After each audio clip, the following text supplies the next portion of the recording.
We live. We live.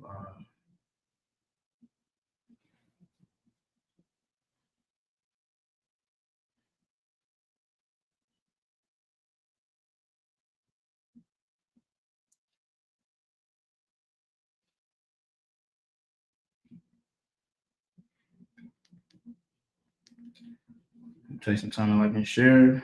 Have a good show.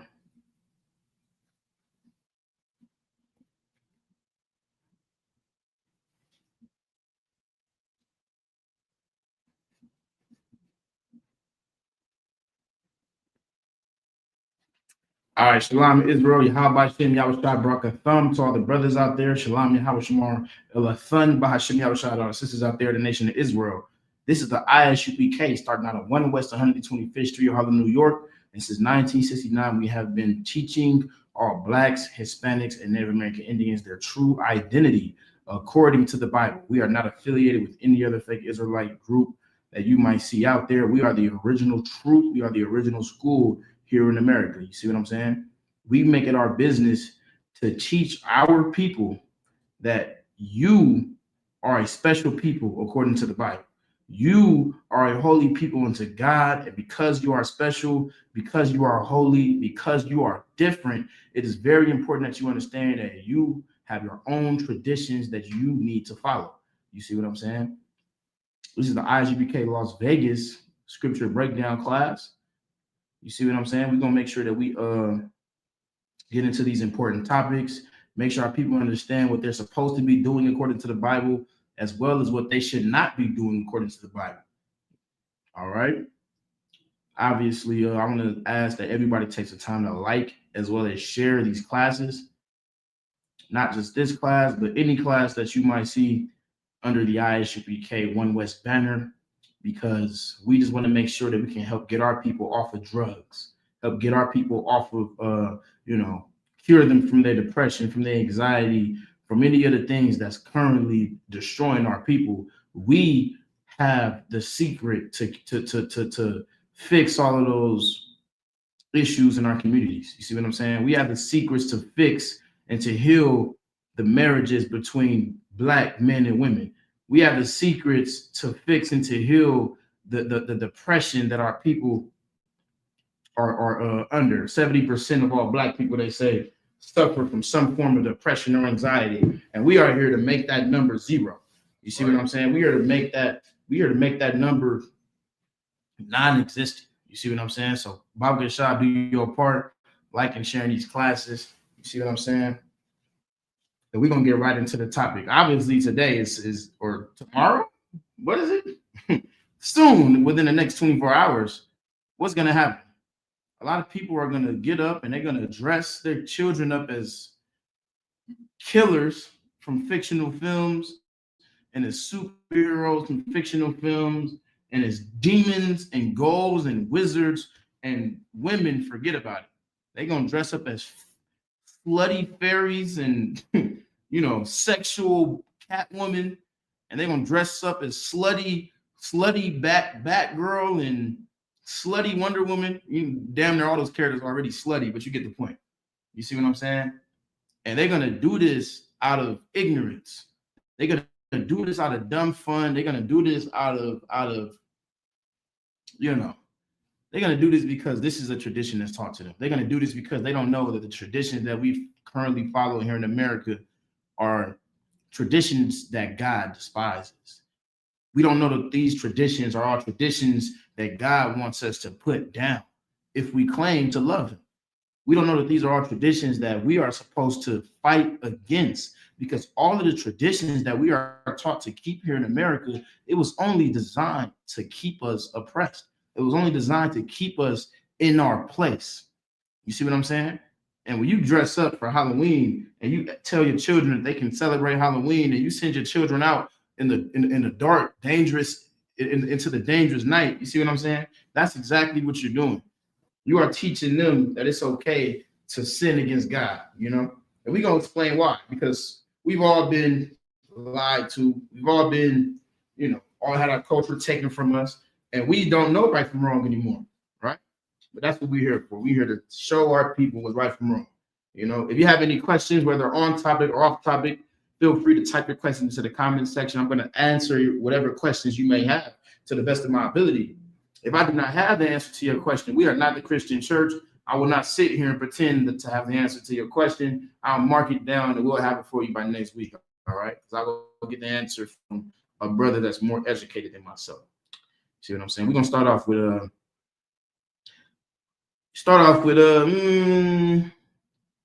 give me Ecclesiastes 7:7. You see what I'm saying? First of all, I want to ask, what is Halloween?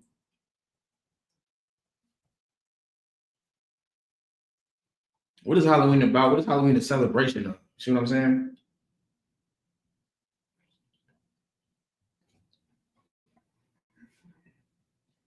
Do you know?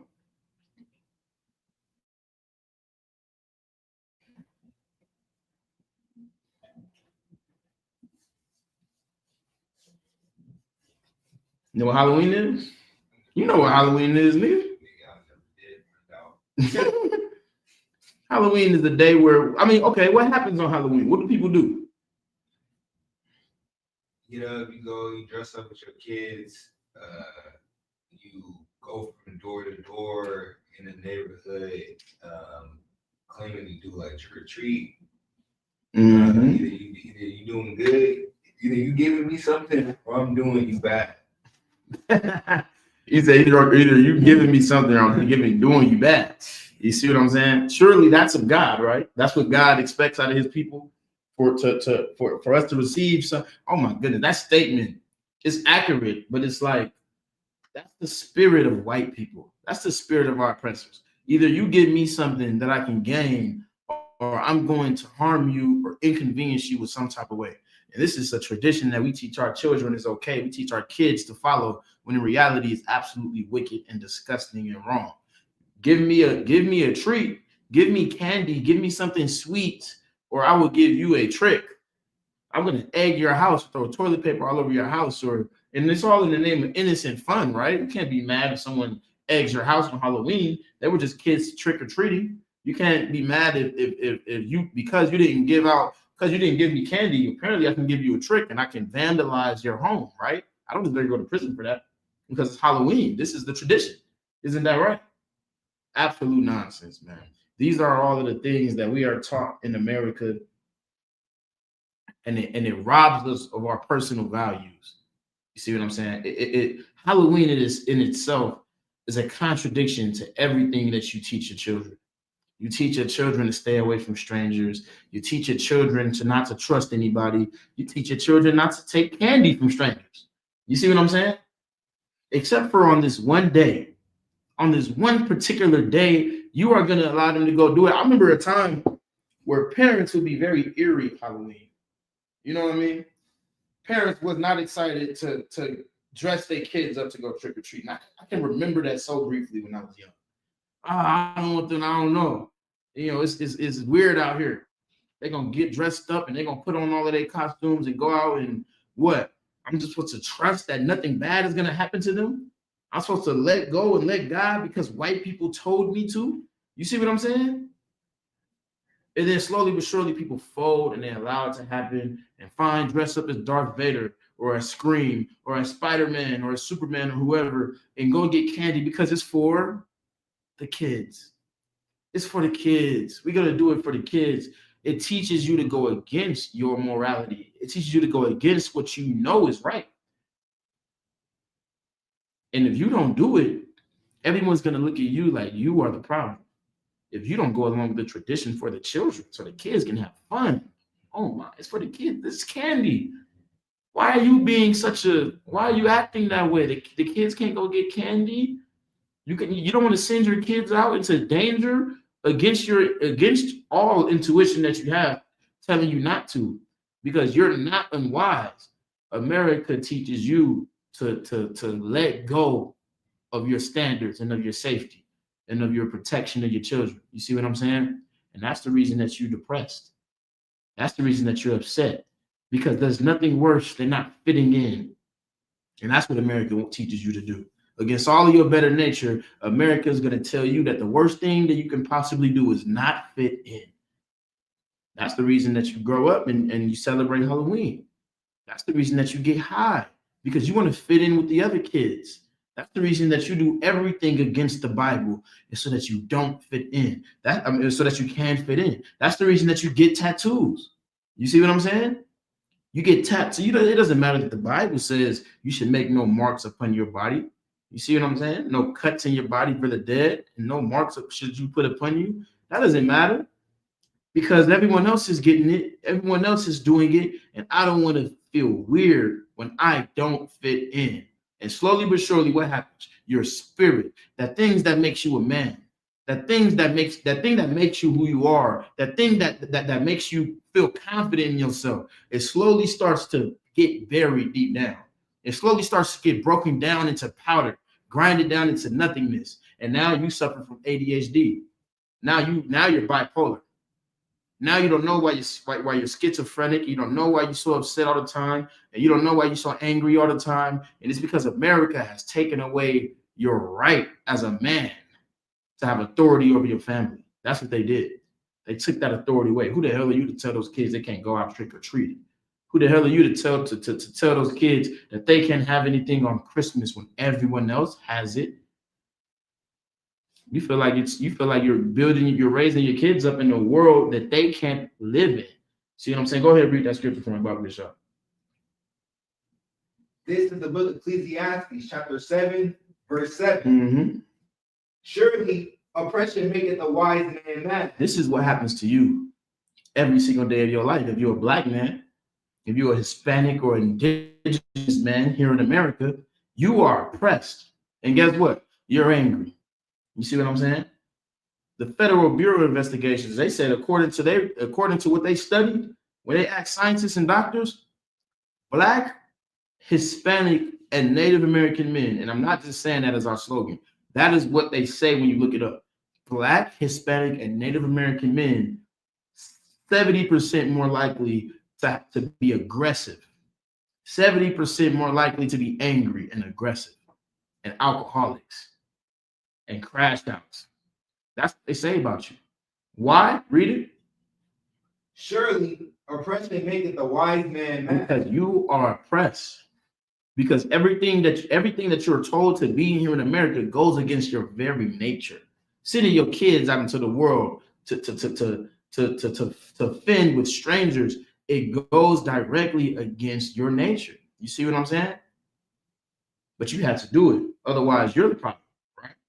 You gotta dress those kids up to go. You gotta let your daughter dress as a whore. If she's a teenage girl and she wants to dress up as a slutty fairy, you need to allow her to do that. Otherwise, something's wrong with you, because this is your tradition. You see what I'm saying? Keep reading.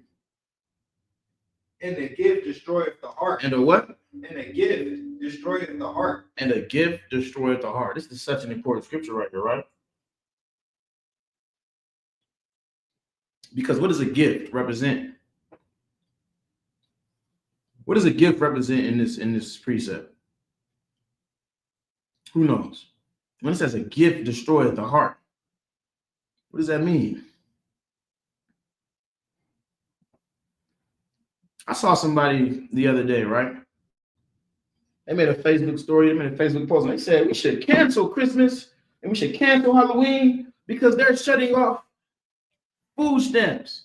And we should cancel, we shouldn't do Halloween this year. That'll show them how angry we are. And it would show them if you would do that. You see what I'm saying? It would show America that they ought to appreciate you if you stop celebrating all of their holidays that make them rich, that keep them above you. You see what I'm saying? That keep you under their foot. They said they want to take away our food and our means of living. We should cancel the holidays. Because whenever America disrespects you and your family, somehow you remember that holidays feed their families. Somehow you remember that by celebrating these holidays, you are pleasing them. You remember who really make you rich once you feel, betrayed. But then what's going to happen? Same thing that happened some years back. Donald Trump, he pardoned Lil Wayne. He pardoned Kodak Black. He can't be racist. He gave us the stimulus check. He can't be racist. I'm going to use my stimulus check buy Christmas gifts. I'm gonna give this money right back to the very people that gave it to me. I'm not gonna build my community with it. What are you talking about? That's the gift that destroys your heart. Your heart is what? Who knows what your heart? What does your heart represent? When speaking biblically, what is your heart? Is it talking about that thing in your chest that pumps blood, or is it talking about something else?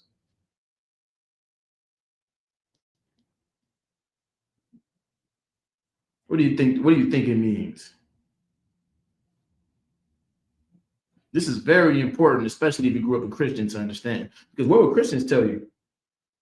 God knows my heart.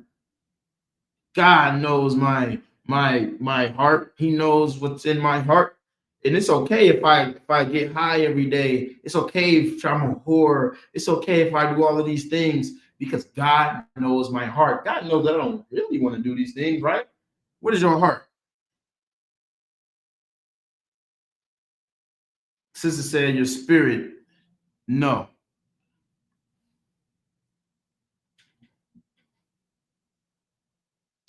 You can say your spirit, but it's something much more direct and simple than that. Because when you tell somebody their heart, your heart is your spirit, that they can think emotions. They can think they're,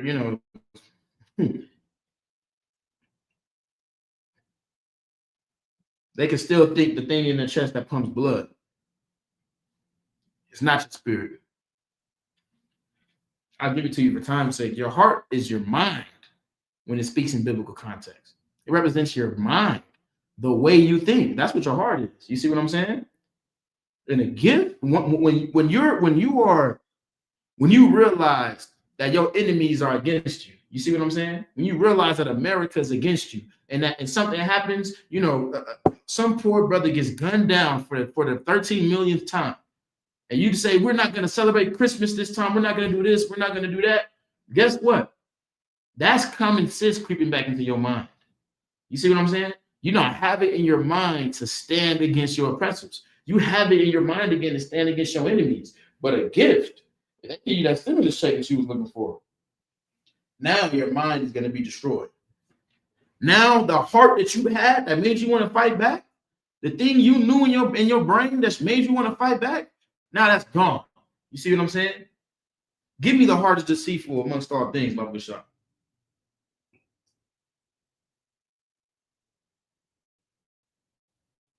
Because this is what you have to understand.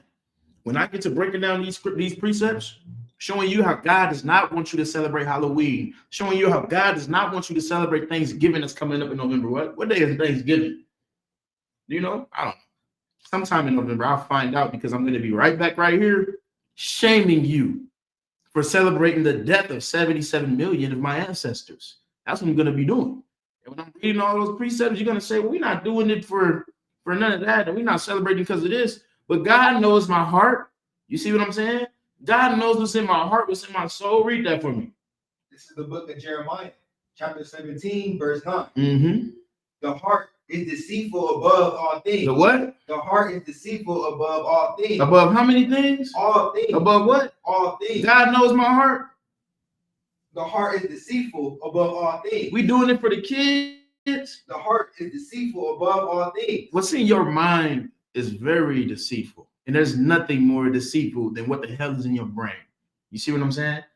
Why? Because your mind is full of demons. Your mind is full of nothing but familiar spirits, as the Bible will call it, which is demons. When you see what I'm saying? When you translate it. And there's demons that is confusing you and making you believe everything against God. Because what's a demon's job? What's a demon's job?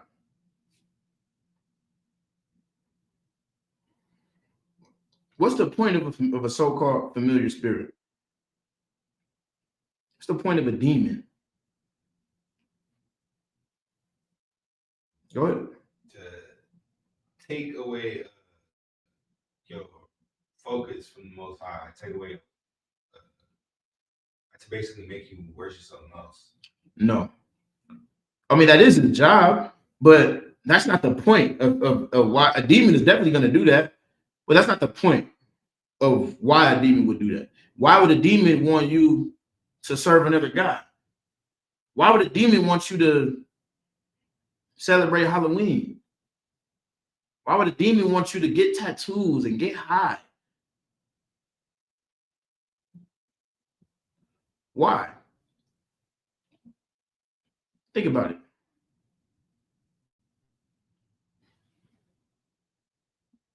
Sister said to make you fail. That's true. But why? Why does the demon want you to fail? Fail at what?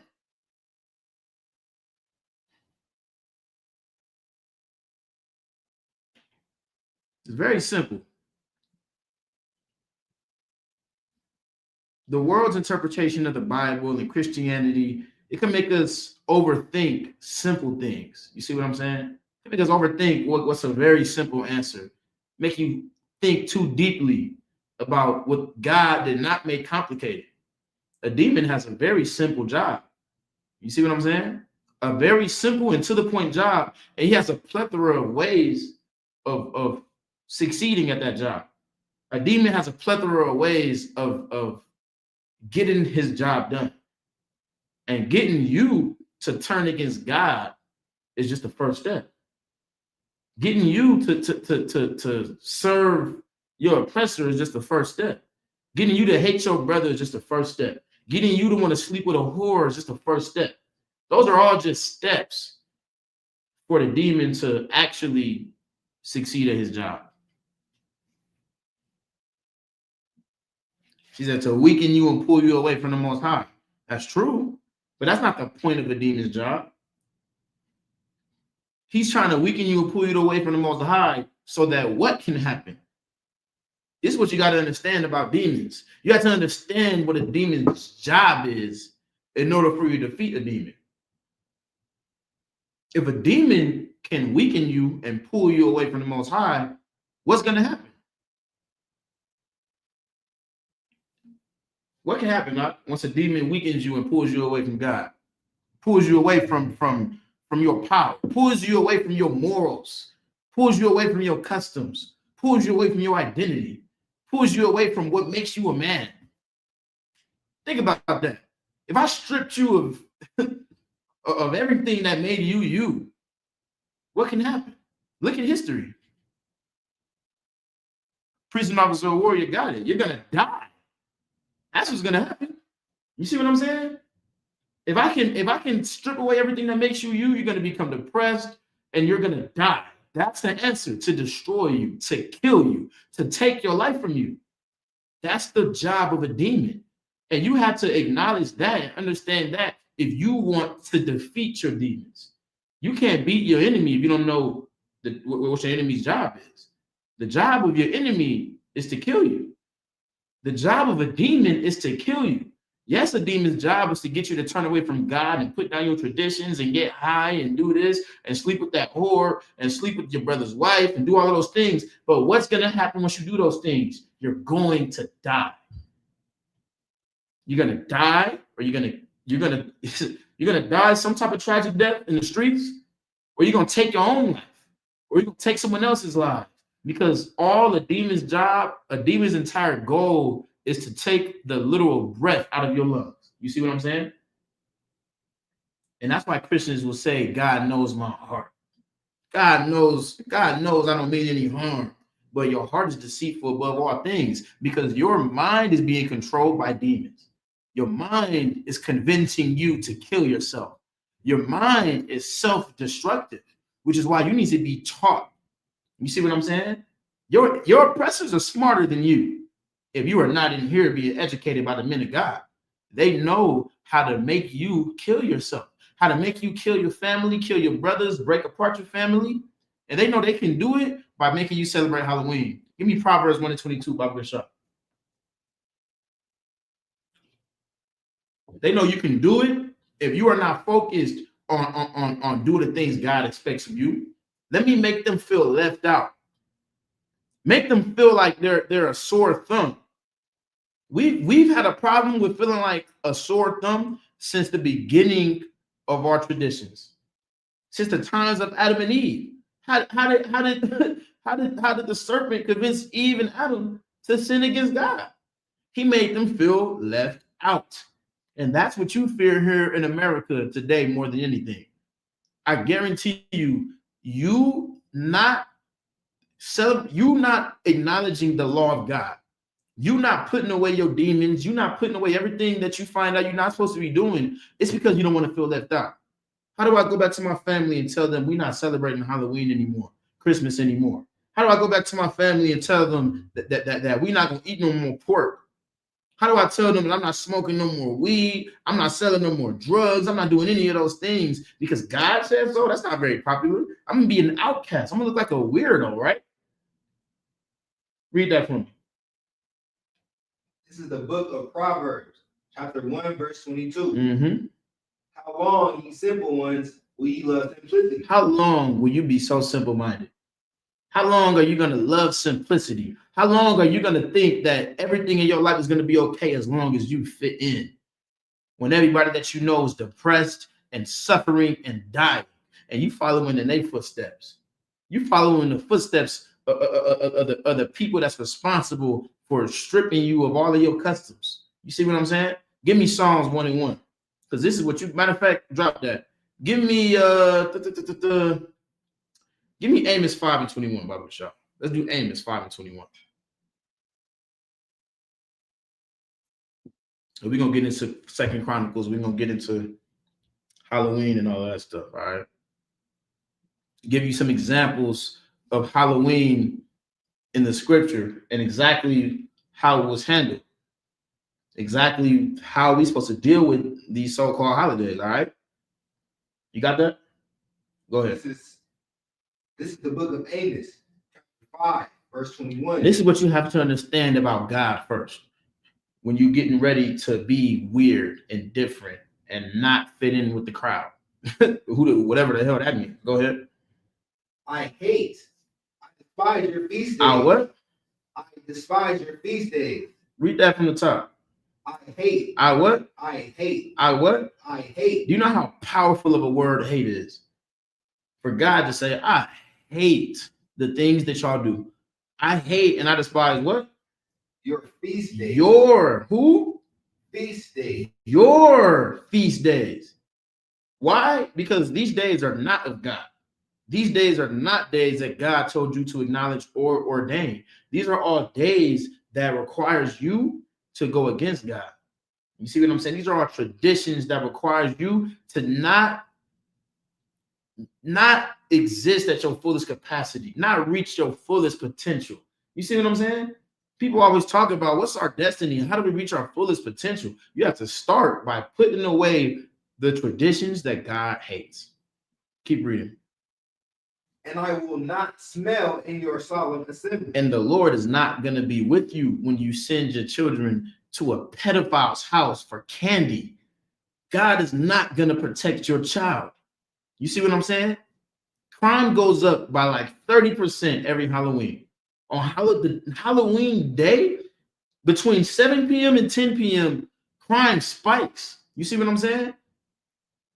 6 children go missing every Halloween, approximately. About 5.5. This is rounded up to 6 kids that we know of go missing on Halloween night. You see what I'm saying? Every single time like clockwork. Because you are offering your kids up to the fire. That's what you're doing. Was that it on that? That's verse 21. Read it from the top. This is the book of Amos. This is Amos chapter 5, verse 21. Mm-hmm. I despise your feast days. God hates and despises the tradition that you were taught to do. You see what I'm saying? You should not give me 3 John 1 and 11, Baba Shop. Might be 10, but let's start at I believe it's 11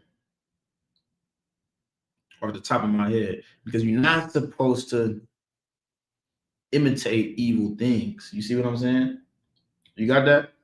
This is the book of 3 John, chapter 1, verse 11. Mm-hmm. Beloved, follow not that which is evil. Do what? Follow not that which is evil. You should not follow evil things. What makes you think that God would want you to mimic the acts of Michael Myers? What makes you think that God would want you to to idolize Michael Myers, teach your children to idolize Freddy Krueger? You see what I'm saying? Go ahead. But that which is good. You should want to mimic righteous acts. You see what I'm saying? You should want to mimic good things and not evil things. Right? Keep reading. He that doeth good is of God. He that doeth good is of God. This is what white people understand. This is what white people know. They know that he that doeth good is of God.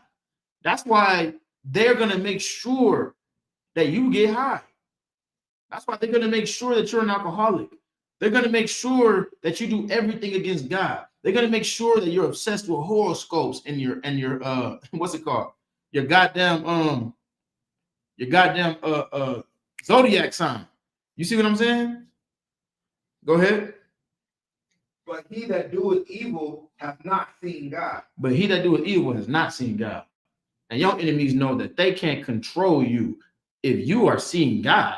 If you see the light, if you see him for what he really is, they can't control you anymore. You see what I'm saying? You spend too much money on these holidays. Why would he want you to stop? Drop that for me and give me Second Chronicles. We're going to start at 33 and verse 6, man. We're going to break down exactly why Halloween is evil, why Halloween is wrong, and why you should keep your children away from it. Man, they putting razors in that candy. You see what I'm saying? Have you heard about those stories? Parents finding razors and needles embedded in the candy. Why? Because some evil bastard, some schizophrenic out there, somebody high on drugs, he wants to hurt kids. That's what he wants to do. How confusing do you think it is for children whose minds are so young and sensitive, right? For them to listen to you teach them to always say no to strangers. Don't take things from strangers. Don't take candies from strangers and all of those things, right? Except for today, because it's tradition. They don't know what the hell to follow. That's confusion. And the Bible says the Lord is not the author of confusion, man. You see what I'm saying? But you receive something on Halloween that keeps you coming back every single time every single time you realize you shouldn't be doing it. You receive something on Thanksgiving Day that's going to keep you coming back to it every single time you celebrate it. And what is that thing? Who knows?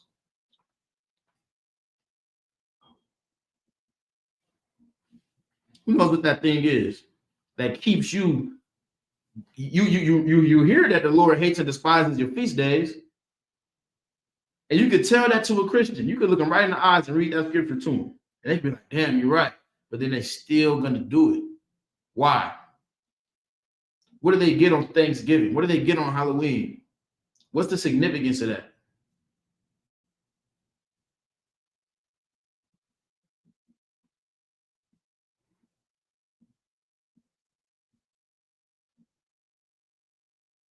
Go ahead. They get accepted into the community of the people. Yeah, but it's something deeper than that, though. It's something deeper than it's something deeper than acceptance. What makes the demon of Thanksgiving so powerful and the demon of Halloween so powerful? What makes those demons so powerful? You see what I'm saying? Why? Think about First Maccabees. You see what I'm saying? Think about Hanukkah. We got Hanukkah coming up. I'm gonna break this down in much further detail. On December 14th, I believe that is the feast of dedication of Hanukkah. You see what I'm saying? But think about the Maccabees, where where the law was for everyone on this day to come together, all nations and all races, and they were supposed to eat pork, which is against God. And Eleazar refused to eat pork, and they shoved the pork in his mouth, and he spit it out. Why was pork so significant? Why do they want you to eat pork? Who knows? What is it about Thanksgiving turkey that's going to keep you celebrating this tradition? I'm damn near giving it away. What is it about Halloween candy is going to keep you celebrating this tradition? Who knows? You got to understand what the demon is doing to you in order to fight the demon off. You have to understand why the brother said it's your flesh giving into your demons. That's true. But in what way? How is your flesh giving this to your demons? They want us to sin against the Lord. They do want us to sin against the Lord. But what is it about pork that our enemies know is going to keep us hooked? It's going to keep us from, what is it about Halloween candy that's going to make these niggas keep on celebrating Halloween? What is it about Thanksgiving turkey that's going to make these niggas keep on coming together to celebrate turkey? They're not going to be able to shake this demon off. You see what I'm saying? Why is it so important? Because they've been trying to make us eat pork as a way to sin against God since the days of the Maccabees, since biblical times. You see what I'm saying? Sister said traditions. Yes, it's a tradition, but what makes the tradition memorable? Why is the tradition so memorable? Pork, Thanksgiving turkey, candy. What do all of those things have in common? Is candy unlawful? Is turkey unlawful? Is it a sin to eat turkey? We all know it's a sin to eat pork, right? Being a part of the white man's traditions, that's true. But what is it about that particular tradition that makes it so hard to break? What you think, young man? You want to give it a shot? White man's money, you definitely making them a lot of money, but why would making the white man a lot of money be hard for you to stop doing? I don't know a nigga on the planet that want to put money in somebody else's pocket. I don't. So why the hell do we do it? What is it? We read in the Bible. We read in the Bible telling us that we should not be doing these things. You looking at millions of Native American Indians on reservations because of what happened in 1492. Because of what happened when Christopher Columbus overthrew them, and you'll feel bad, and you might even drop tears for them, but you still gonna celebrate Thanksgiving. Why? You know you shouldn't be mimicking evil, but you still gonna let your kids dress up and celebrate Halloween. Why? What do all of those things have in common? You want to give it a shot? I'm gonna give it to you for time's sake. All of those things have something that goes inside your mouth. You see what I'm saying? You consume something with all of those things. It's psychological. It's a psychological hook. That's why they want our lives or to eat the pork. Because once you taste the pork, what are you going to do? You're going to crave the pork. If I want you to celebrate a tradition that's against your authority, that's against everything that your people should stand for, we need to come up with something that they can consume. We need to come up with something that they can taste and crave and remember. That's the reason that nigga grandma making Thanksgiving turkey and macaroni and cheese. And I know we're not supposed to be celebrating it, but I gotta go get my plate. Niggas is gonna go and get that Thanksgiving plate, even if it means that they disrespecting their brother, even if it means that they acknowledging slaughter and murder and teaching their kids to do the same thing. Who wants to tell their kids they can't have free candy? The kids are eating that candy and they can't wait till next year to get more free candy because all they remember is the candy, the flavor is something that they can consume. They're receiving something that's going to wire their brain. You see what I'm saying? The brother said it's giving you something to crave. So now it's not about Halloween. It's not about all of that stuff that you're talking about. It's about the candy. You see what I'm saying? I remember being a kid. I didn't give a damn about dressing up as Spider-Man. But you've been telling me all my friends are going over there getting free candy. And I'm 8 years old, 9 years old. You see what I'm saying? It's a spiritual hook. It's a demon that gets a demon on that candy.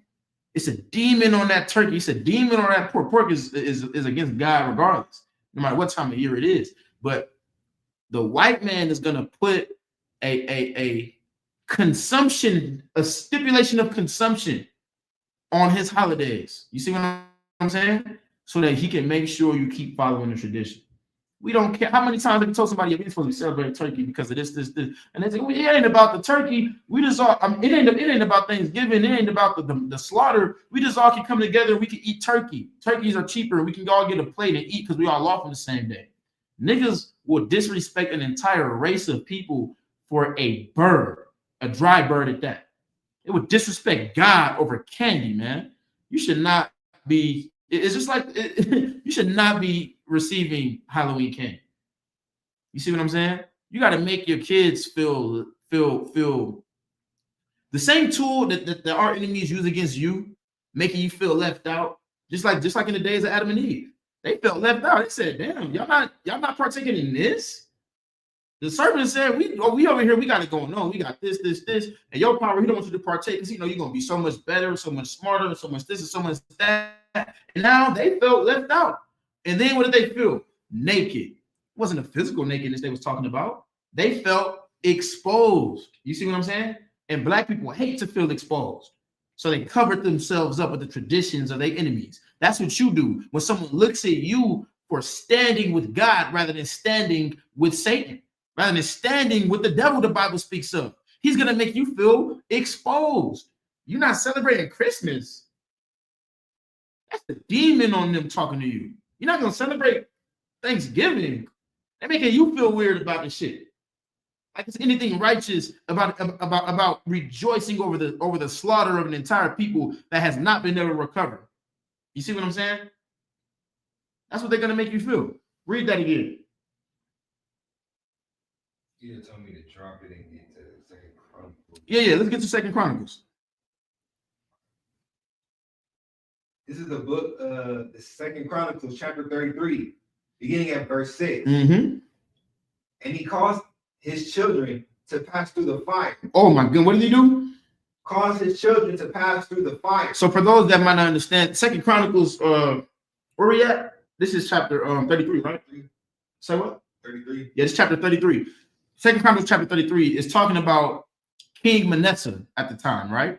King Manasseh, just for a little context, was the reigning king. He started reigning at about 11 years old, 12 years old, somewhere around there, right? And he was trying to rebuild what King Hezekiah had destroyed while following all of his enemies. So many towers, so many places of honor was destroyed. So many kingdoms was destroyed. He was trying to rebuild those kingdoms, but he sinned against God while doing it. You see what I'm saying? He made a lot of mistakes, I should say, while doing it. You see what I'm saying? And we're about to read some of the mistakes that he made. Read that for me. And he caused his children to pass through the fire in the valley of the son of Hinnom. What did he do? He caused his children to pass through the fire. He caused his children to pass through the fire. What is that? What does that mean? How do you cause your children to pass through the fire? That's what you do every year on Halloween. You know it's dangerous out there, right? You know that there's risk out there, right? You know it's against God, but it doesn't matter. You're gonna put your children someplace that they can burn. You're gonna put your children in harm's way, just like college fraternities nowadays. You see what I'm saying? When you join a college fraternity, you have to do all of these things that's gonna be all of these rituals almost, right? Halloween is a satanic ritual.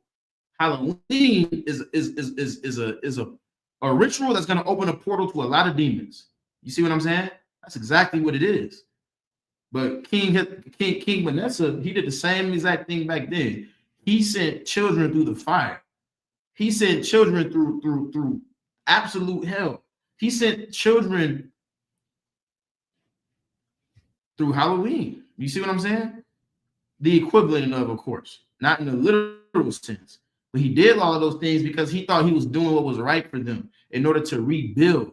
He thought he was doing what was right for them in order to take back what was his because he saw what was destroyed. When in reality, he was destroying his people. Keep reading. Also, he observed times. He did what? Observed times. He observed times that he's not supposed to be observing.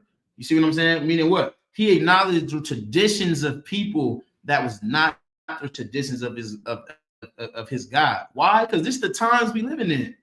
He's observing the times. This is the times that we living in right now. How many times do you hear people tell you that?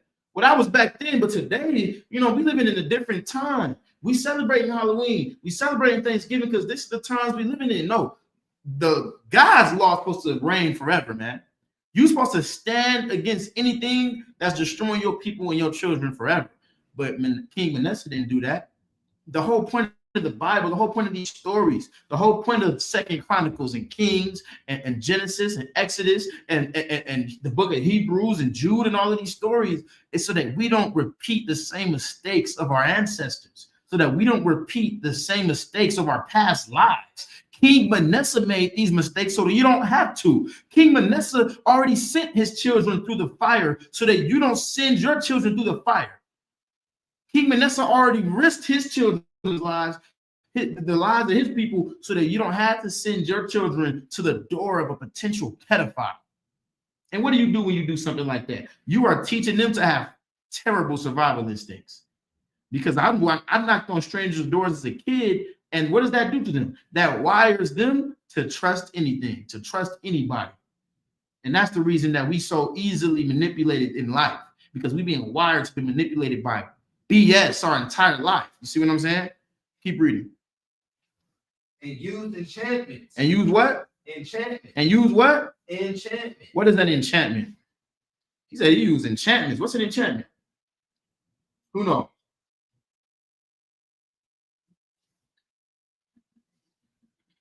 Go ahead. Some type of spell, some type of chant that, that invokes some type of power or what they perceive to be. Okay, when you say spell, what do you mean by a spell? Keep in mind, y'all have to understand, nothing in the Bible was spooky and complicated, and you know what I'm saying? It's all very simple. These are all people that existed on the planet the same way you and me existed. You see what I'm saying? But he used enchantments. Where did enchantments come from? Okay, whose enchantments? whose enchantments? Who's that a tradition of to use enchantments?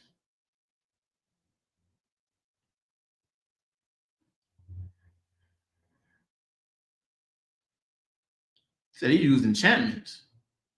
Whose tradition is that? You should use enchantments. The brother said a song, repeating of a song. A song can definitely be an enchantment, but what is an enchantment? What can make a song an enchantment?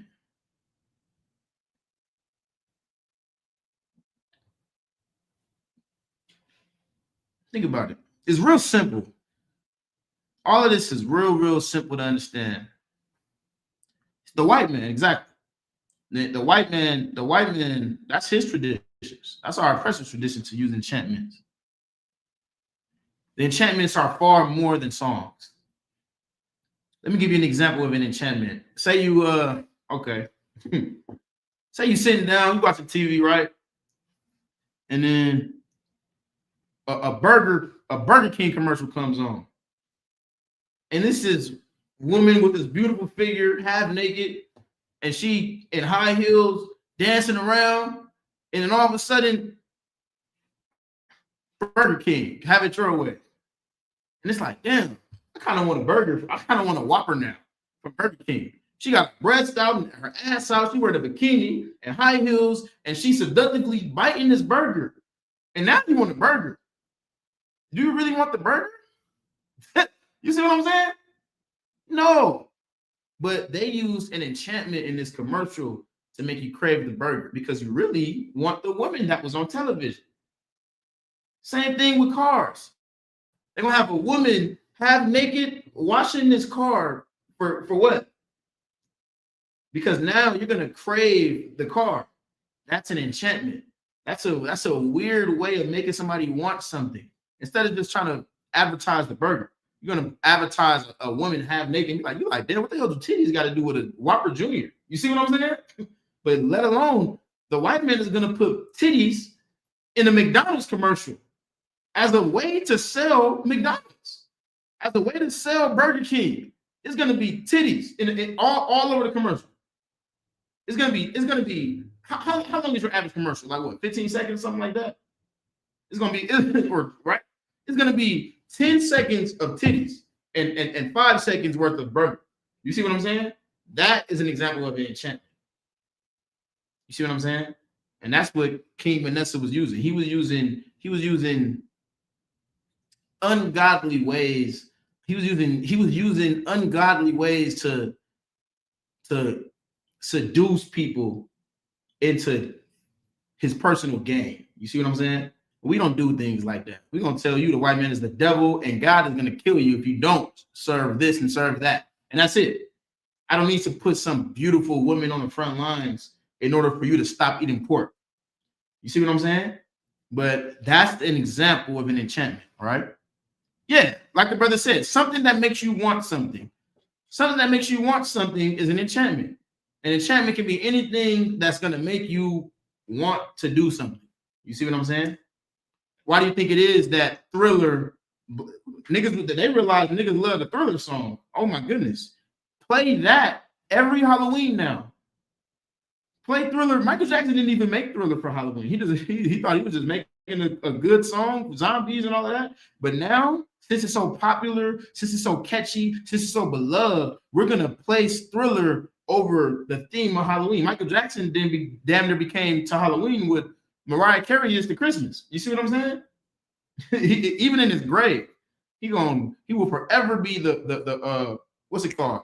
The face of Halloween now, because he created a good song that can be used as an enchantment. Now they're gonna definitely celebrate Halloween. Now all the kids are gonna look and see that, oh my goodness, look at all the people dressing up, dancing to the Thriller song. I want to do that now. That's an enchantment, right? Everybody get the point. Same thing with the military. Military use enchantments too. They showing everybody running to war and running to fight the good fight, right? Making it look so glorious. That's an example of an enchantment. All right, keep reading. And use witchcraft. And witchcraft. What's witchcraft? What is witchcraft?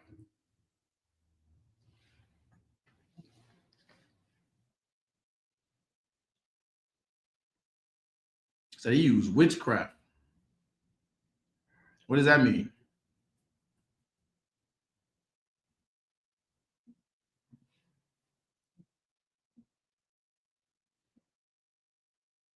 Go ahead. When like with more of like mixing up like roots, looking at like stones, stuff like that. Now that's what America will tell you witchcraft is, but that's not what witchcraft is. Witchcraft is much simpler than that. Witchcraft is much, much more common than that, I should say. Witchcraft is a very common thing. What is witchcraft? In a biblical sense. What's witchcraft in today's sense? It's the same sense. I'll tell you what. Modern day drug dealers. You see what I'm saying? Your modern day dealers are witches. Because what is a witch job? What's a witch's job? What's the job of a witch?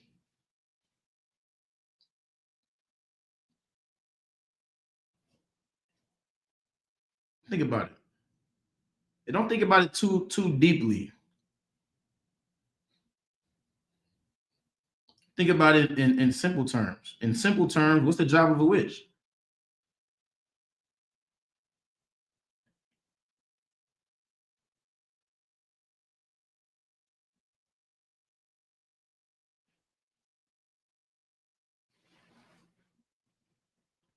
The sister is absolutely right, to craft a potion, right?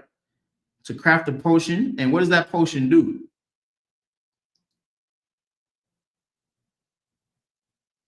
What does that potion do?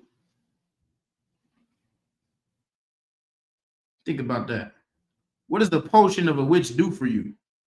Why do people seek out witches? Why being a witch is an occupation? You see what I'm saying? That's a job. Being a witch is 100% a wicked occupation. Why are witches seeked out? Cocaine and meth, right? Why do people want cocaine and meth?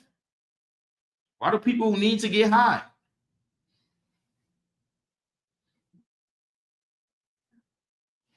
Says it said it alters your sense of reality. Yeah, that's what getting high does. But why do people need cocaine? Why do people need crack, marijuana, fentanyl, heroin? You see what I'm saying? What's the point? It gives them a false sense of security. You see what I'm saying? That's what getting high does. Getting high makes someone feel more comfortable with their reality. In any sense, that's what getting high does. Even if you're in pain, and you're medically prescribed something to numb you, is making you more comfortable with your reality. I'm in pain, I'm broken right now, whether it be from a wound, from a physical wound, this drug is going to ease that. You see what I'm saying? That's the point of what drugs and certain plants and herbs were originally intended for. But a witch is going to mix all of those things together and con you into believing something that isn't true. Con you into believing it's essentially putting a band-aid over a wound that needs stitches. You see what I'm saying? I think I said that today somehow. Did we say that? Were we talking about a band-aid over stitches? I don't know. But that's what a drug dealer does. When people are depressed, they want to get high. When people are sad, they need to get high. When someone feels like they want to, I remember I was talking to a brother. He said, "Man, I can only rap when I'm high." I said, "What?"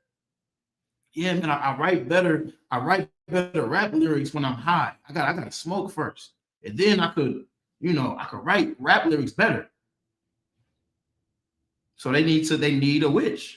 They need a drug dealer that can tell them that through taking this potion, through smoking this weed, through getting this cocaine, it's going to solve all your problems temporarily. It's going to allow you to do things you wouldn't be able to do without it. Like it's some type of witch sick superpower. You see what I'm saying? Keep reading. Everybody gets the point, right? Keep reading. And dealt with a familiar spirit. And dealt with a familiar spirit. What's a familiar spirit? We said it already. Go ahead, Ike. A demon. A demon. A demon is a familiar spirit. You see what I'm saying? Demon, and what's a demon's job? To get you to sin against God. Because when you sin against God, you're going to die. That's the point of a familiar spirit. We're not supposed to deal with demons. We're not supposed to deal with things that are going to convince us to sin against God. For just like, you know what? Give me 1 Samuel chapter 28. Give me 1 Samuel chapter 28, Baba Shah. Start at verse 6. Let me pull it up as well. Let's get an example of a familiar spirit of somebody in the Bible dealing with demons. You see what I'm saying? And let's see what the significance is with something like today, something like Halloween, something like Thanksgiving, something like all of those things, man. Because these are things that has happened in the Bible, and we're gonna prove it. You see what I'm saying?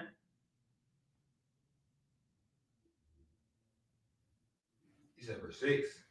Yeah, start at verse 6. This is the book of 1 Samuel 28. Beginning at verse 6. And when Saul inquired of the Lord. Okay, start at verse 5. Beginning at verse 5. And when Saul saw the host of the Philistines, he was afraid, and his heart greatly trembled. So for some context, for time's sake, right? What was going on in this particular time, King Saul had to go to war against the Philistines. And he went and looked and saw how mighty the Philistines was, right? He was like, oh my God. He was afraid. He didn't know if he could win. He didn't have faith in his army, in his power, in his people. He felt he would lose. You see what I'm saying? Keep reading. And when Saul inquired of the Lord. What did he do? Inquired of the Lord. What did he do? Inquired of the Lord. How do you inquire of the Lord? Who knows? I gotta ask this question. What does it mean to inquire of the Lord?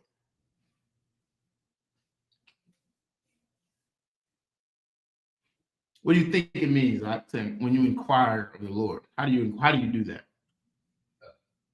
You pray, ask God. That's exactly why I asked the question. That is not what inquiring of the Lord is. Inquiring of the Lord is not prayer. You see what I'm saying? It can be, but in almost all biblical contexts, when you see a king or a brother inquire of the Lord, he's not praying to God, asking for help. See what I'm saying? Especially when you see a king doing it. Who knows what's happening when you inquire of God? Who was Saul inquiring to when he was inquiring of the Lord? Trust me when I tell you, this is important to understand. This is important to understand in life, and it's especially important to understand if you grew up like me.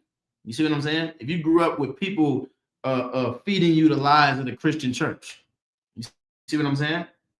You would assume inquiring the Lord just means you pray to God, right? That's not what it means.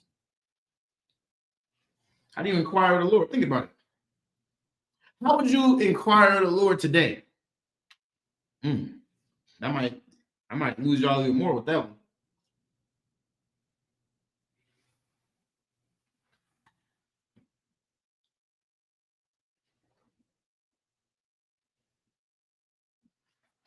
Sis said, looking for how to serve the Lord? No. That's a good answer, though. I'm not about to say you're talking to his prophets. That's exactly the answer. You see what I'm saying? When you inquire with the Lord, you're going to the men that represent God, and you're asking them for advice. And they're going to tell you, they're going to give you what? Counsel. They're going to give you advice. That's because we know that niggas wasn't sitting up just talking to God. You see what I'm saying? God had representatives. He wasn't going to sit up and he ain't going to sit up and talk to every single nigga on the planet. He had his priests and his prophets since the beginning of time. He had his representatives, and their job was to give counsel to kings, give counsel to the people, tell the people what God wants of them. King Saul, what did he do? Read it again.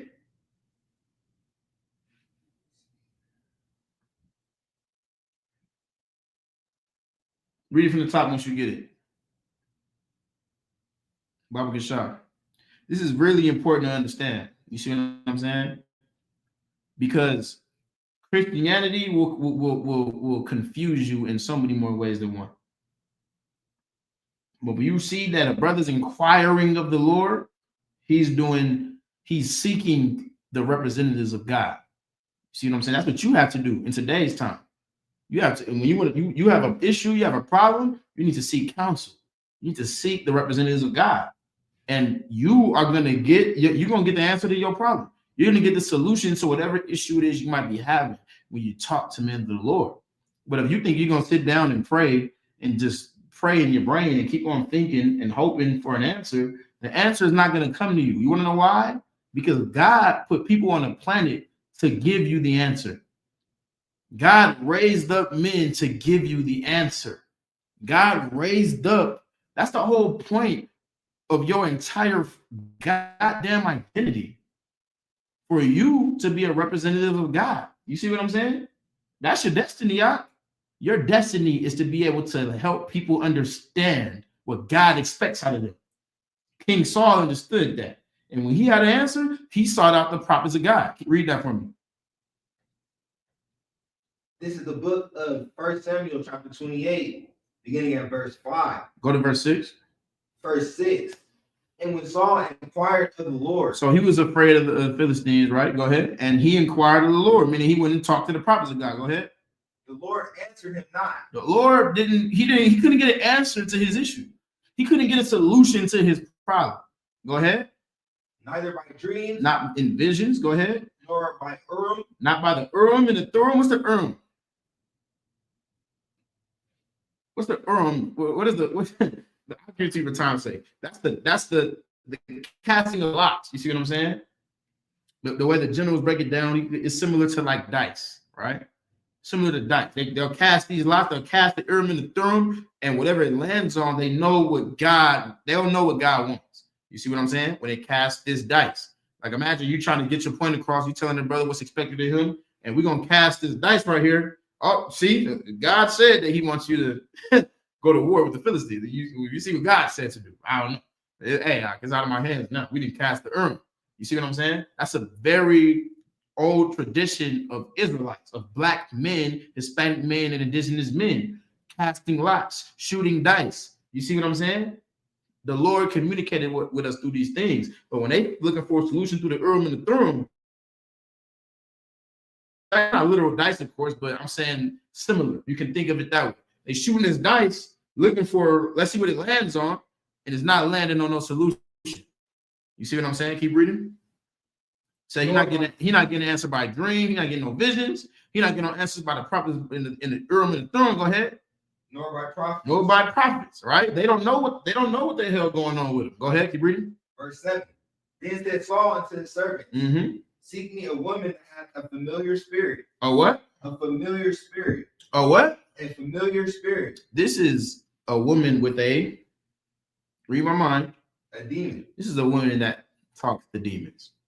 You see what I'm saying? You ever go and you see somebody and they touch your palm and they do all that ridiculous shit, and then your grandmother who passed away, she said that one day you fell down and scraped your knee, and she remembers when she had to help, you were crying and you came to her and you're like, how the hell did she know about this? That's something that only I remember, and my grandma's dead. How does she know? How is that so-called witch able to tell you about something like that? How is this so-called witch able to say things that only you would remember? We got to kill the Christianity and use common sense. All right. You go ask a so-called sidekick, right, a question, and she say, yes, you were on this day back 5 years ago, this and this happened, and then that happened, and you like, damn, that did happen. How did she know that? How did she know?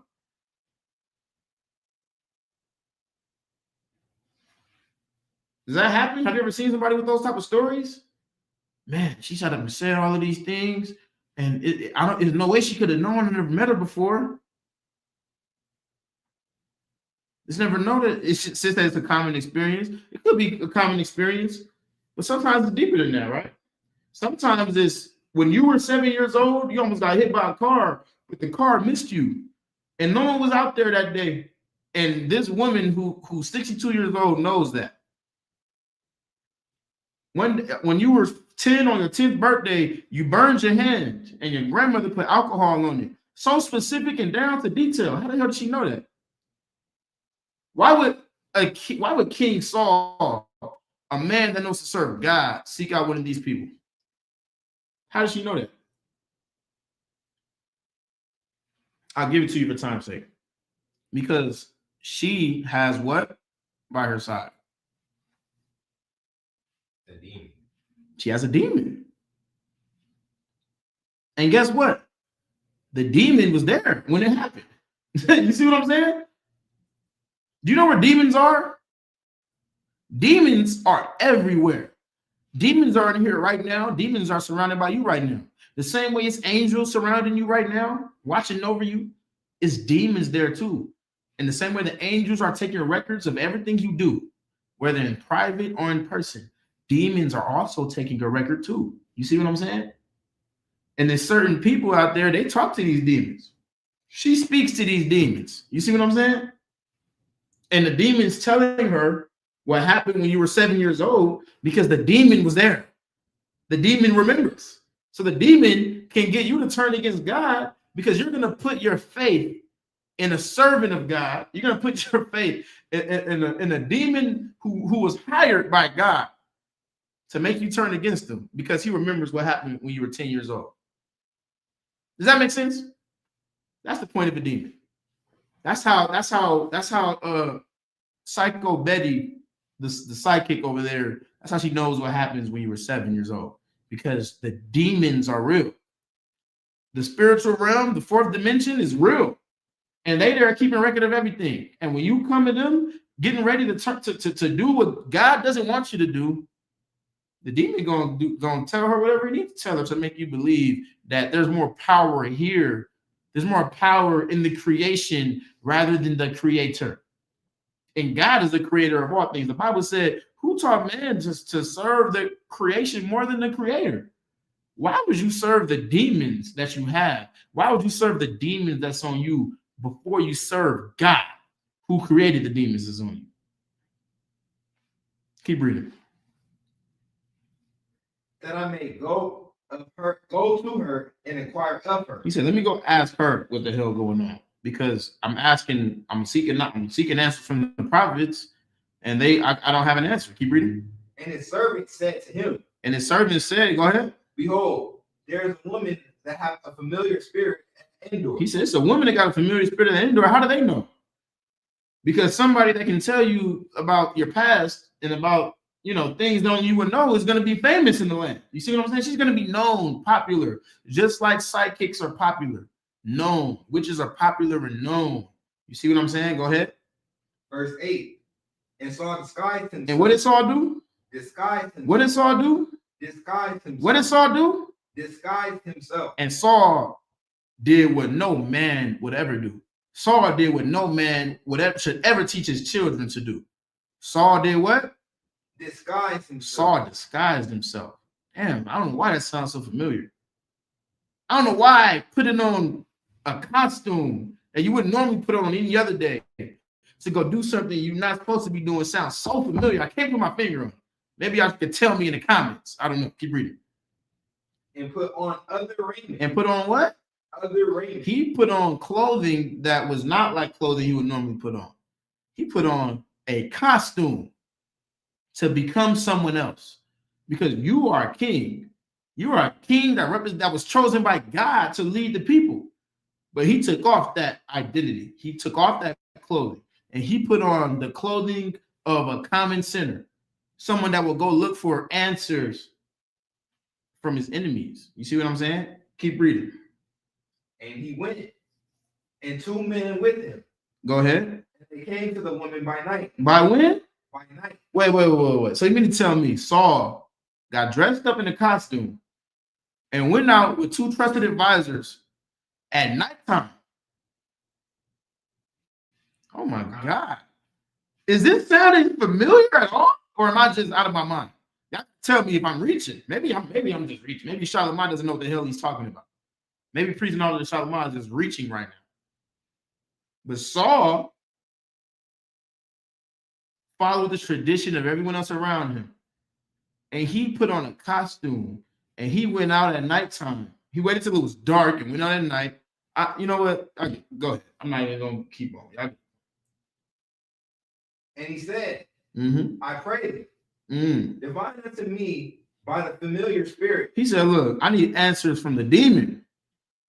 Tell me answers from the demon. Go ahead. And bring me him up, whom I shall name unto thee. Now, I'm going to tell you to bring somebody up, and I need you to bring him up. Go ahead. Verse 9. And the woman said unto him, behold, thou knowest what Saul hath done, how he hath cut off those that have familiar spirits. He said, man, look, I don't know. You know what Saul be doing. Saul, the representative of God, he normally kills people like me. He normally kills people and destroys people that does the things that I do and talks to demons and puts faith in demons that are meant to kill you. That's what King Saul normally does. Go ahead.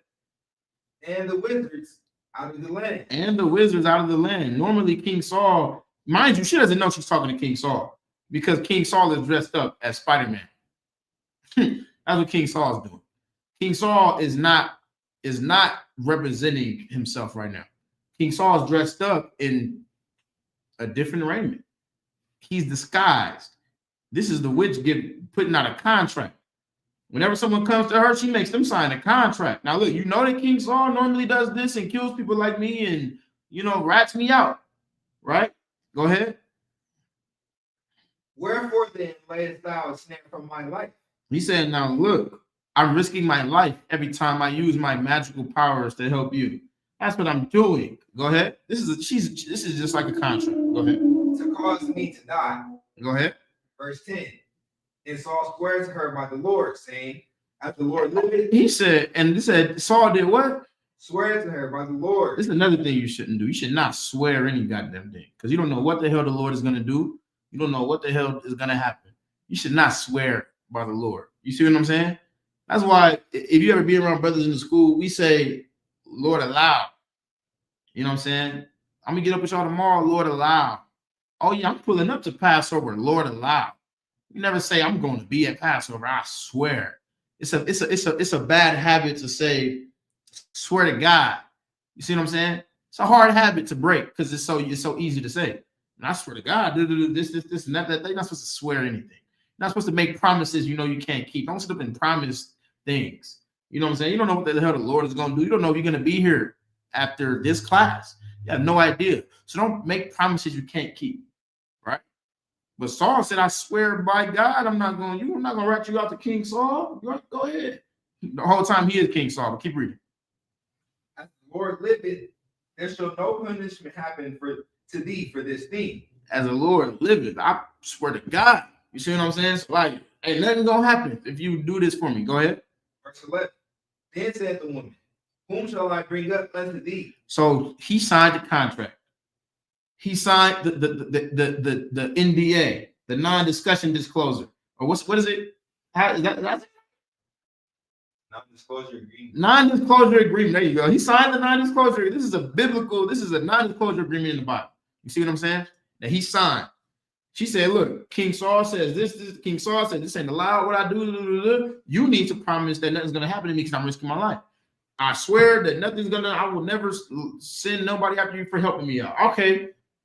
Contract signed. Who is it you want to talk to? Keep reading. And he said, bring me up Samuel. Why Samuel?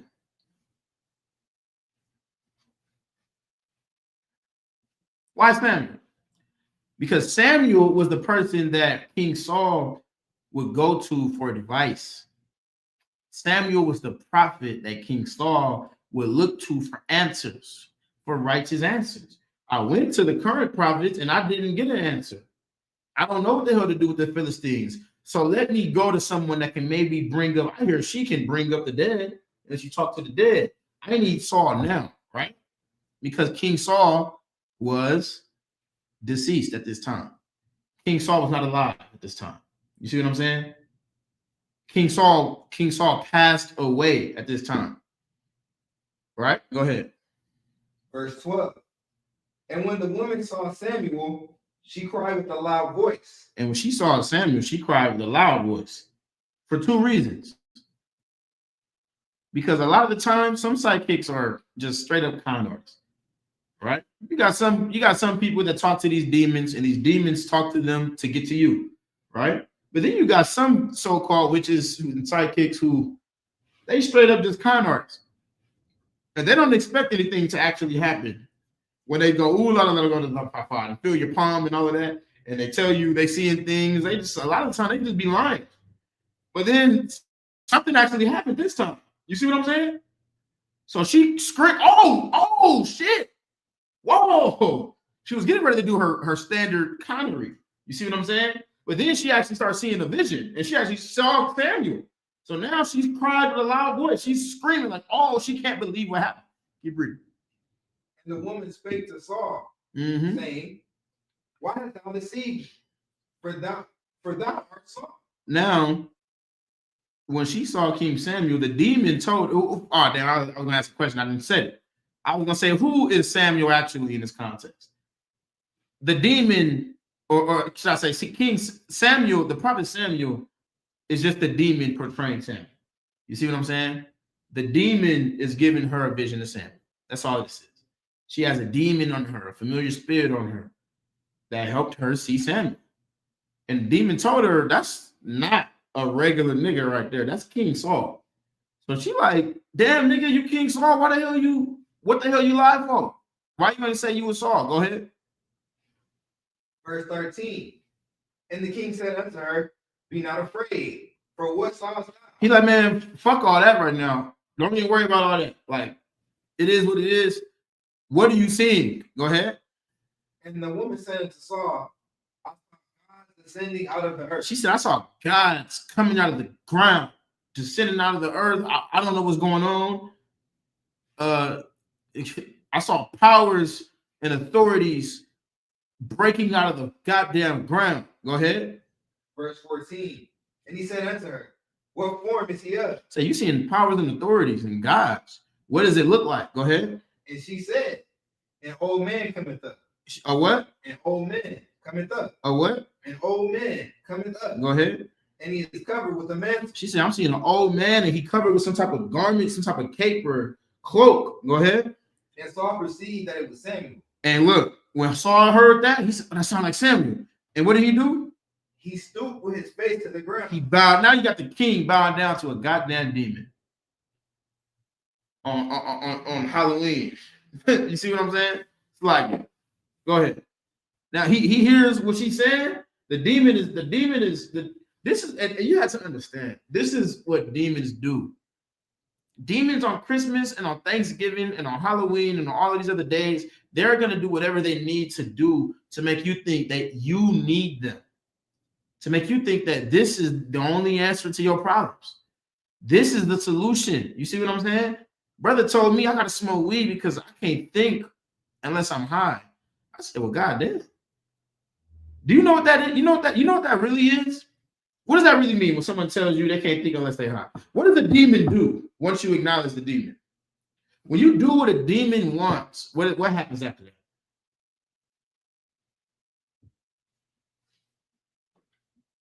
I damn near gave it away, but once you do what a demon expects out of you, once a demon can get you to do what he wants you to do, what happens? Think about it.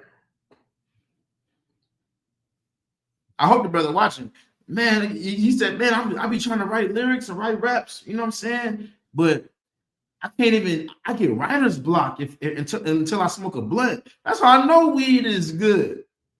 I said, nigga, you got problems. You got hella shit going on. Sis said they make you dependent on them. Yeah, that's the point of a demon. But once you do what the demon wants you to do, what does it do? Think about it. A motherfucker that get high, I can't write good lyrics. I don't know how to handle the situation. I gotta smoke first. And then they smoke, and then all of a sudden, everything clears up. And now he can write his bars. Now he can write his lyrics. Now he doesn't have writer's block. You want to know why? Because the demon left. The demon went away. The demon just wants you to sin against God. That's all he's trying to get you to do. He wants you to sin against God enough times for God to kill you, for choosing him over. You see what I'm saying? Choosing the creation over the creator. That's the whole point. That's the reason that once you get high, now you can think so clearly. You sitting there listening to music, you listening to your beat, you're trying to think of a bar, but it can't come to you because you just need to smoke. You think that that's you not being able to focus. It's really a demon on your brain telling you, you need to smoke, you need to smoke, you need to get high, you need to get high, you need to do heroin, you need to do weed, you need to do this, you need to do that, you need to do this, you need to do this, get high, get high, get high. You're like, man, I can't think. Let me just give in and get high. And then you get high, and all of a sudden you can think, and you think that the drug cleared your brain. No, the demon left your brain because you did what it asked of you. You see what I'm saying? That's what happened. You did what the demon asked of you, so he left. And now you can think clearly. You can feel free to think as your heart continues. You can write all the bars you want to rap now because the demon left. You see what I'm saying? That's what happens. And that's what happens to so many of our people. That's what happens to so many of our people when we celebrate all of these holidays. That's what happens to our people when we do everything that we know is against God. That's what happens to our people when you do anything that you know is wrong. We can get riled up. Are you at that Thanksgiving dinner and you hate this cousin or this uncle or whatever it is, and now your uncles are fighting. And after they fight, guess what happens? The demon leaves, and now they feel silly. Now they feel stupid. You see what I'm saying? Commander Johanna did a lecture on pornography and video games. Cats sit up and watch pornography, and when they're done, they feel disgusted with themselves. Why? Because the demon left. You did what the demon wanted you to do. You watched it. And now it's gone now. And now you're left with your own thoughts. And your own thoughts are not against God. Your own natural thoughts are not against what God wants you to do. You see what I'm saying? But a demon is going to make you believe in him rather than believe in God. Keep reading. Or read that part one more time, Uncle Shah. And Saul perceived that it was Samuel. Now Saul listened to to the description she gave, and it sounded like Samuel. He bowed down. He believed that this demon has answers that God doesn't have. Keep reading. And he stooped with his face to the ground and bowed himself. He bowed with his face to the ground. Go ahead. Verse 15. And Samuel said to Saul, right? Why hast thou disquieted me to bring me up? Now understand this. This is not Samuel talking to Saul. Everybody understand that, right? Who's talking to Saul? Who do you think talking to Saul, like? This is the familiar spirit of the woman talking to Saul right now. So specifically, who's talking to Saul?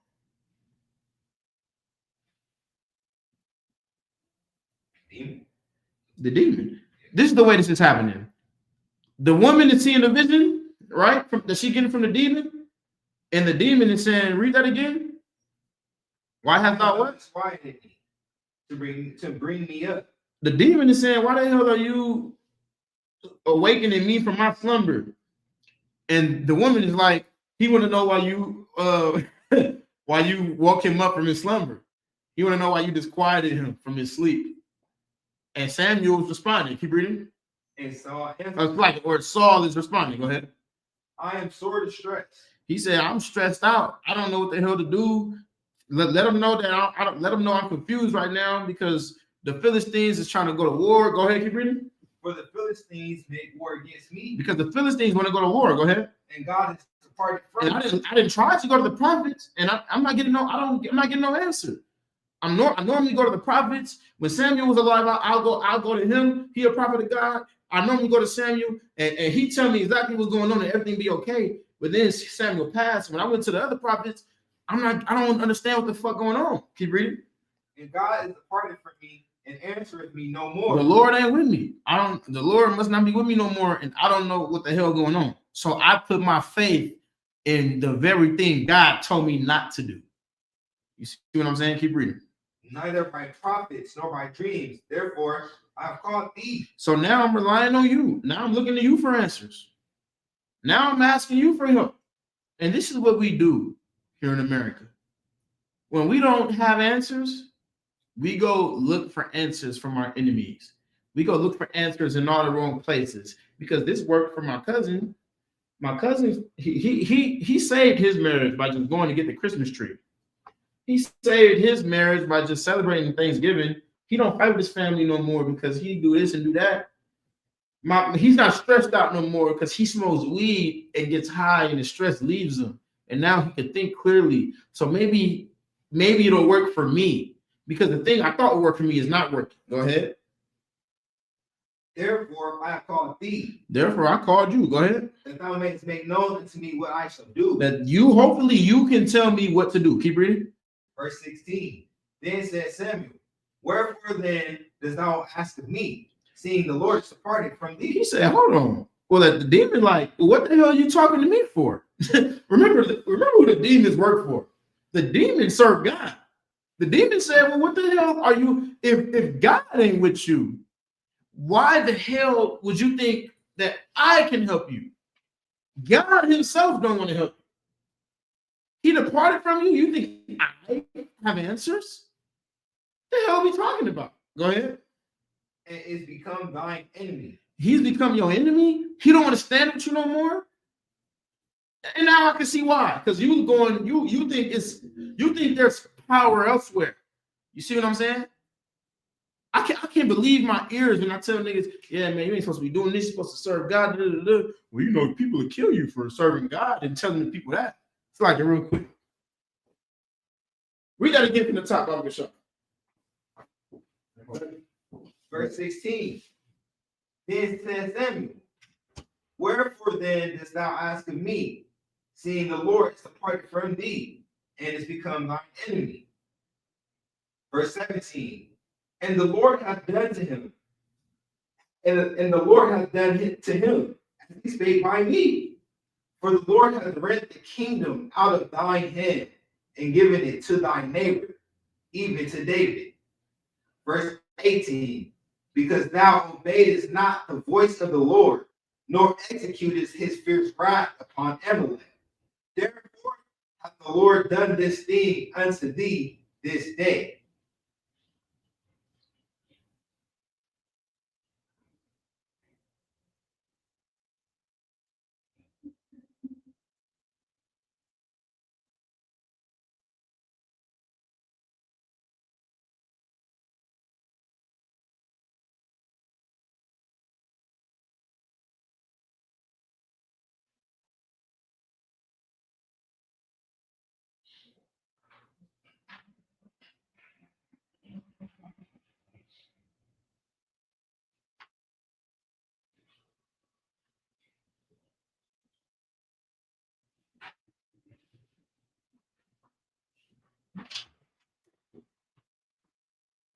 Do I read 17 one more time? Verse 17. And the Lord hath done to him as he spake by me. So like read where we at? Yeah, go ahead. 17. For the Lord, verse 17, and the Lord hath done to him as he spake by me. For the Lord hath rent the kingdom out of thine hand. He said, didn't I tell you that the Lord was going to take the kingdom from you? Ain't that what we discussed? Did Samuel, how does the demon know that? Because this is not, hear me one more time about this. This is not actually Samuel talking to King Saul, right? So how was the demon aware of this conversation that happened between them? How was he able to go ahead? He was there when God told him. He was there when the Lord told him. You see what I'm saying? He was there. So he knew. And he was able to repeat it because he was there.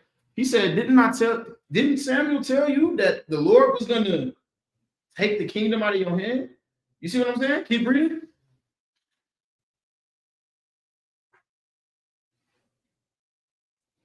You have to understand that demons be with you throughout your whole life. Demons are aware of everything that has happened in your life, and they will use your past against you. They will use the things you've gone through against you. They will use the things you've seen against you if it means I can kill you and make God leave your side. If it means I could bring you harm and make God not want to stand with you anymore. Because demons are going to succeed at their job by any means necessary. You see what I'm saying? And if I could make you believe in the creation more than the creator, that's what your demons are going to do. But it's slowly destroying you. It's slowly killing you. Every time you believe that you can't think without being high. Every time you believe that you can't focus if you don't smoke some weed first. Every time you believe that every time you're stressed out, you don't have the ability to calm your nerves without a drink. You out of your goddamn mind, man. And you serving the creation rather than the creator every time you do that. You see what I'm saying? And after you do it, what's going to happen? You're going to feel silly. You're going to feel guilty. You're going to be like, man, I got to stop doing this shit. You want to know why? Because the demon got away from me. He did his job. He got you to sin. That's all he wanted. I'll see you on next Tuesday, nigga. You see what I'm saying? I did my, keep reading. For the Lord hath rent the kingdom out of thine hand. Because the Lord decided to take the kingdom from you. Go ahead. And giving it to thy neighbor. And give it to your brother. Go ahead. Even to David. Which is David. Didn't Samuel tell you that's what was going to happen? And what was Saul doing? Saul didn't want to accept that counsel. Saul didn't want to hear that from King Samuel when he told him that. You see what I'm saying? He didn't want to hear that the Lord was choosing David to take over the kingdom. You see what I'm saying? And then now the big bad Philistines are coming up, and he needs counsel from God. He looking for answers from the prophets, and there's no answer because the solution was already given to you. You see what I'm saying? I already told you what the hell to do. Already told you what was going to happen. You wondering why the prophets of God can't tell you how to fight this enemy. It's not your enemy to fight anymore. You sitting there trying to not pass the reins to King David, who God chose.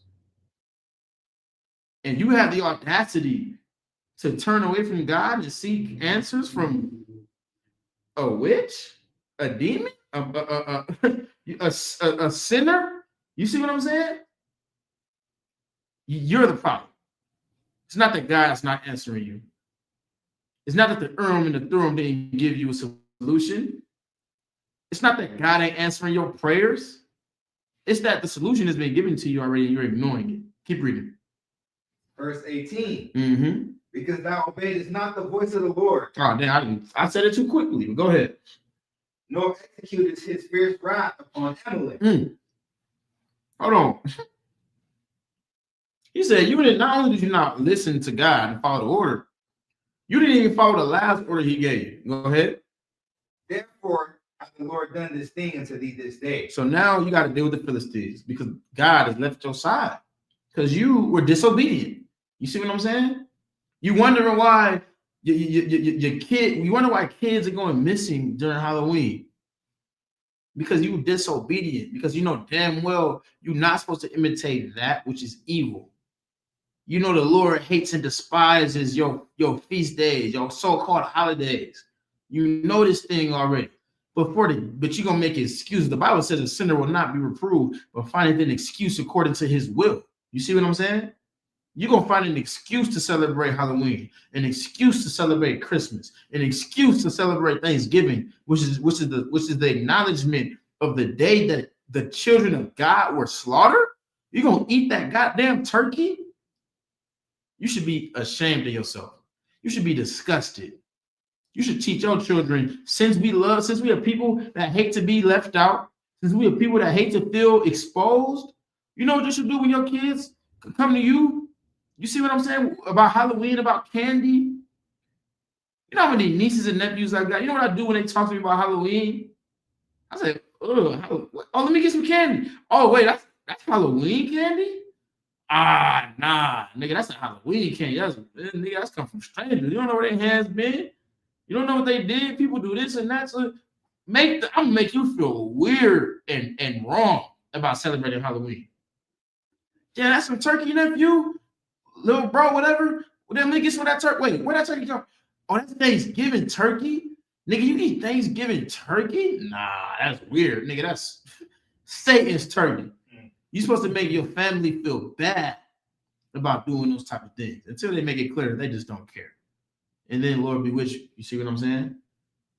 But don't fold on Halloween. Don't send your children to the houses of pedophiles on Halloween. Because if you're a grown man or woman that wants to give candy to stranger children, I'm going to assume you're a pedophile. That's what I'm going to assume. I'm going to assume that you have inexcusable deed. Could you imagine that? Any other day, you a grown-ass man inviting little boys and girls to your door, and you putting candy, you giving them candy. Hey, man, if you think that as a grown man, there's nothing wrong with that, I don't know what to I can't help you. I don't know what to tell you. But I would keep you far away from my son. I'll keep you far away from my nieces and nephews. I don't want you around. You can't come over here because I lose my rank. Something to happen to you because you're giving kids that you don't know candy. You're giving you a goddamn creep, man. You see what I'm saying? And until you realize that you're a creep for disobeying the law of God, you'll never be able to fight your demons. And some niggas don't mind being creeps. Some niggas don't mind being weirdos. Some niggas don't mind being disgusting. So when you tell them God doesn't approve, they don't care. It doesn't mean much to them. They've been doing it their whole life. It's tradition.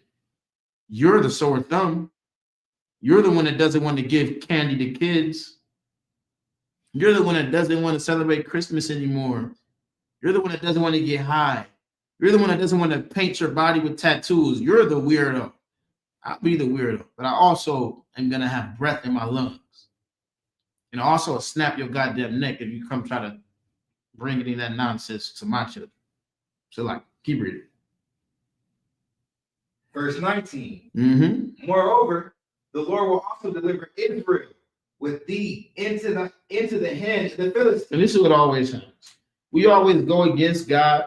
We always go against what God told us. We always celebrate the traditions of the heathen. We always acknowledge our enemies before we acknowledge our own goddamn traditions. And now another people are strong enough to overthrow us.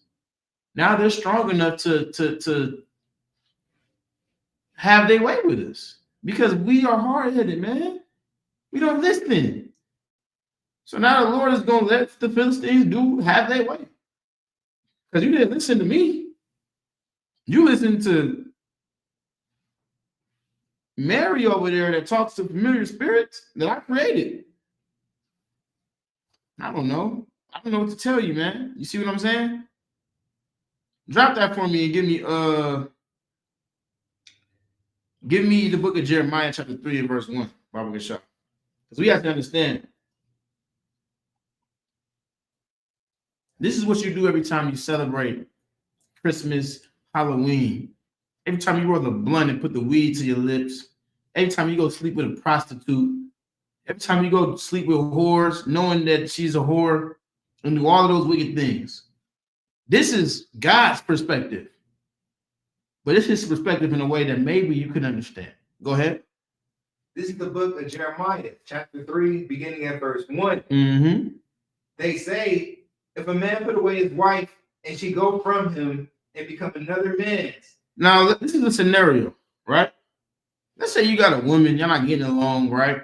So you leave her alone for a little bit. And then she go fuck another nigga. Excuse my language. You see what I'm saying? You're not getting along with your girl. Y'all need some time apart. But during that time apart, she goes and gives her body away to another man. Go ahead. Shall he return unto her again? Should he go to her again? You see what I'm saying? Should he go to her again after she did such a thing? Go ahead. Shall not that land be greatly polluted? Should that land not be greatly polluted?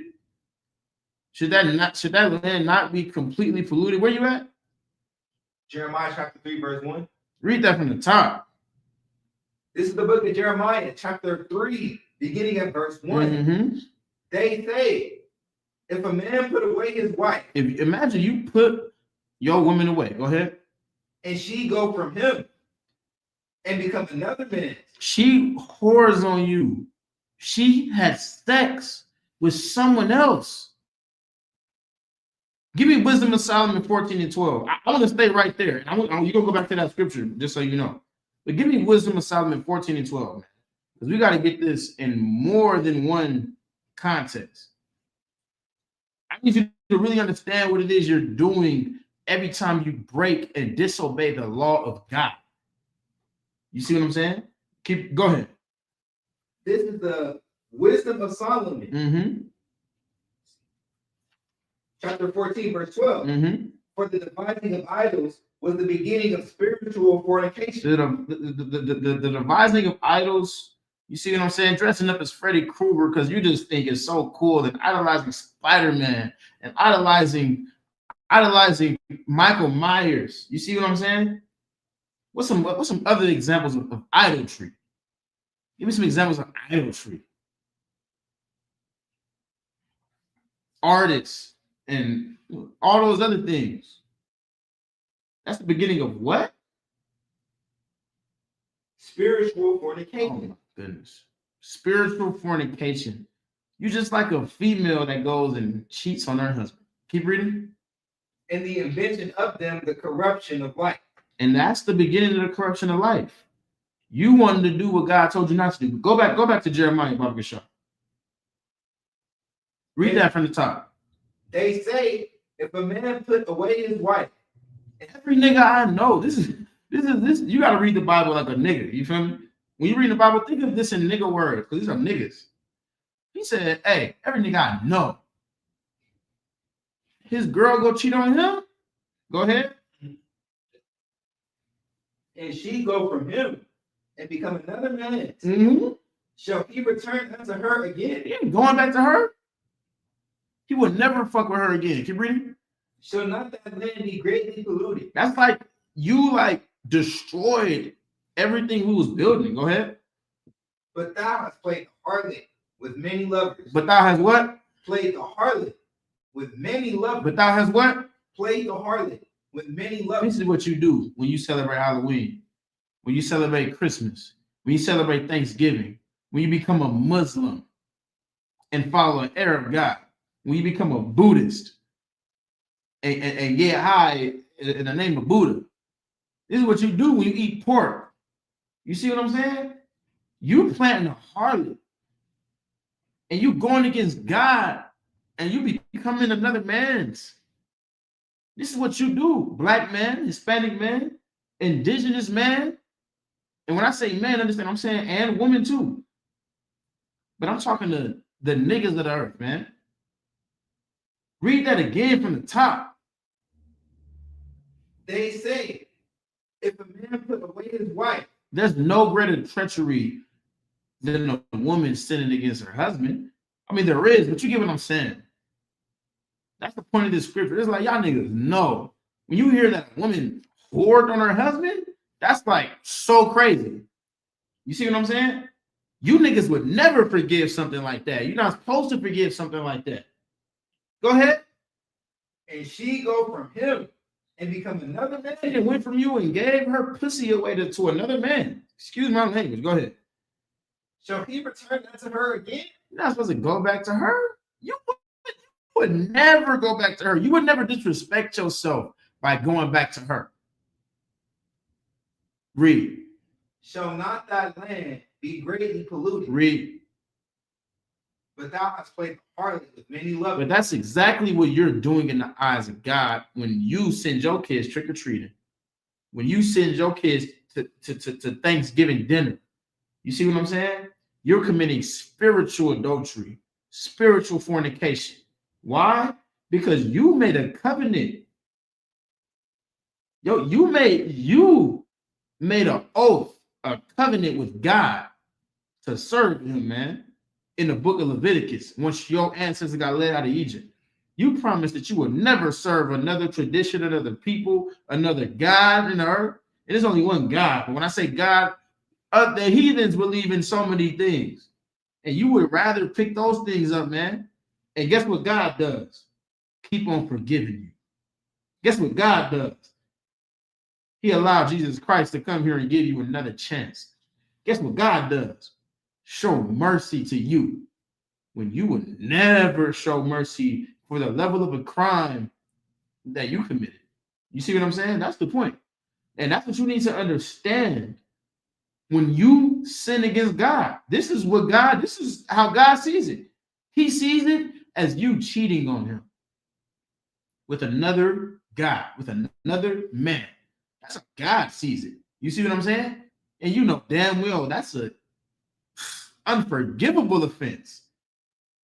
Your woman gave her body away to someone else. You ain't forgiving that. God forgives you. And because you understand the level of a crime it is to celebrate Halloween, to eat pork, to celebrate Christmas, to do all of those things that you're not supposed to be doing, to get high. You see what I'm saying? Now you understand that you don't deserve the forgiveness of God. Now you understand that you are a piece of garbage and you deserve death. You deserve the highest level of punishment because that's what you would expect from someone who betrays you. That's what you would expect from someone who stabs you in the back the way you stabbed your power in the back, your God in the back, your king in the back. You see what I'm saying? I mean, come on, keep reading. Verse 2. Lift up thine eyes into the high places. Go ahead. And see where thou hast not been lain with. Open your goddamn eyes and understand what it is you've done. Give me 1 Corinthians 13 and 11, both good shot. And we're going to end it out on this.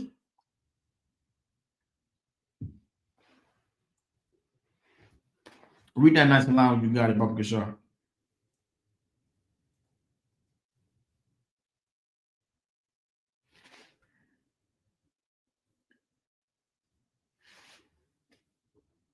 Yeah, 13. 13. 13 and 11. This is the book of 1 Corinthians, chapter 13, beginning at verse 11. When I was a child, I spake as a child. When I was a what? When I was a child, I spake as a child. When I was a what? When I was a child, I spake as a child. I want to get dressed up like Spider-Man. Read it again. When I was a child, I spake as a child. Women gonna dress up as slutty Wonder Woman and fairies. What? When I was a child, I spake as a child. I want to go out and knock on doors and beg for candy. What? When I was a child, I spake as a child. And go ahead. I understood as a child. I understood as a child. When I was a child, this is what the devil that the Bible speaks of does. They're gonna keep you with the mentality of a Child. That's what they're gonna do. You're gonna eat candy, and it's gonna become tradition. The older you get, it's gonna go from being about candy and more about hooking up with random whores and men at Halloween parties. You see what I'm saying? Because I don't want candy anymore, but I still have the traditions of a child. And the white man said today we're supposed to get dressed up. So the least I can do is get some pleasure out of it. What the hell are you doing, man? Read that again. This is the book of 1 Corinthians, chapter 13, verse 11. Mm-hmm. When I was a child, I spake as a child. Go ahead. I understood as a child. Go ahead. I thought as a I child. thought as a child. We just doing it for the kids. That's just a childish thing to say. Well, we know that Thanksgiving is wrong, but we just coming together because, we all got the same day off. Such a childish thing to say. And God requires that you grow. The God of the Bible that promised you authority in the earth requires that you be better, requires that you be strong. You see what I'm saying? Keep reading. But when I became a man. But when I became a what? When I became a man. When I became a what? I became a man. When I became a man. Once I started to look at reality, once I started to realize what the hell is really going on in the world, you know what I started doing? I stopped celebrating Halloween. I stopped getting high. I stopped celebrating Christmas. I stopped sleeping with whores. Because what did I do? Keep reading. I put away childish things. Because that's what children do. Children love the world and seek the pleasure of the world. Seek the simple, easy pleasures that life can give you. You got to be a man to serve God. You got to grow up to serve God. Your enemies grew up. Your enemies saw your true potential. Why don't you see your own potential? Your enemies knew that you was a people capable of such amazing things. Your enemies saw that you was a people capable of building the so-called greatest kingdom in America. On the planet, I should say, which is America. You see what I'm saying? They needed black. They needed to find some place that the indigenous thought was right to build on.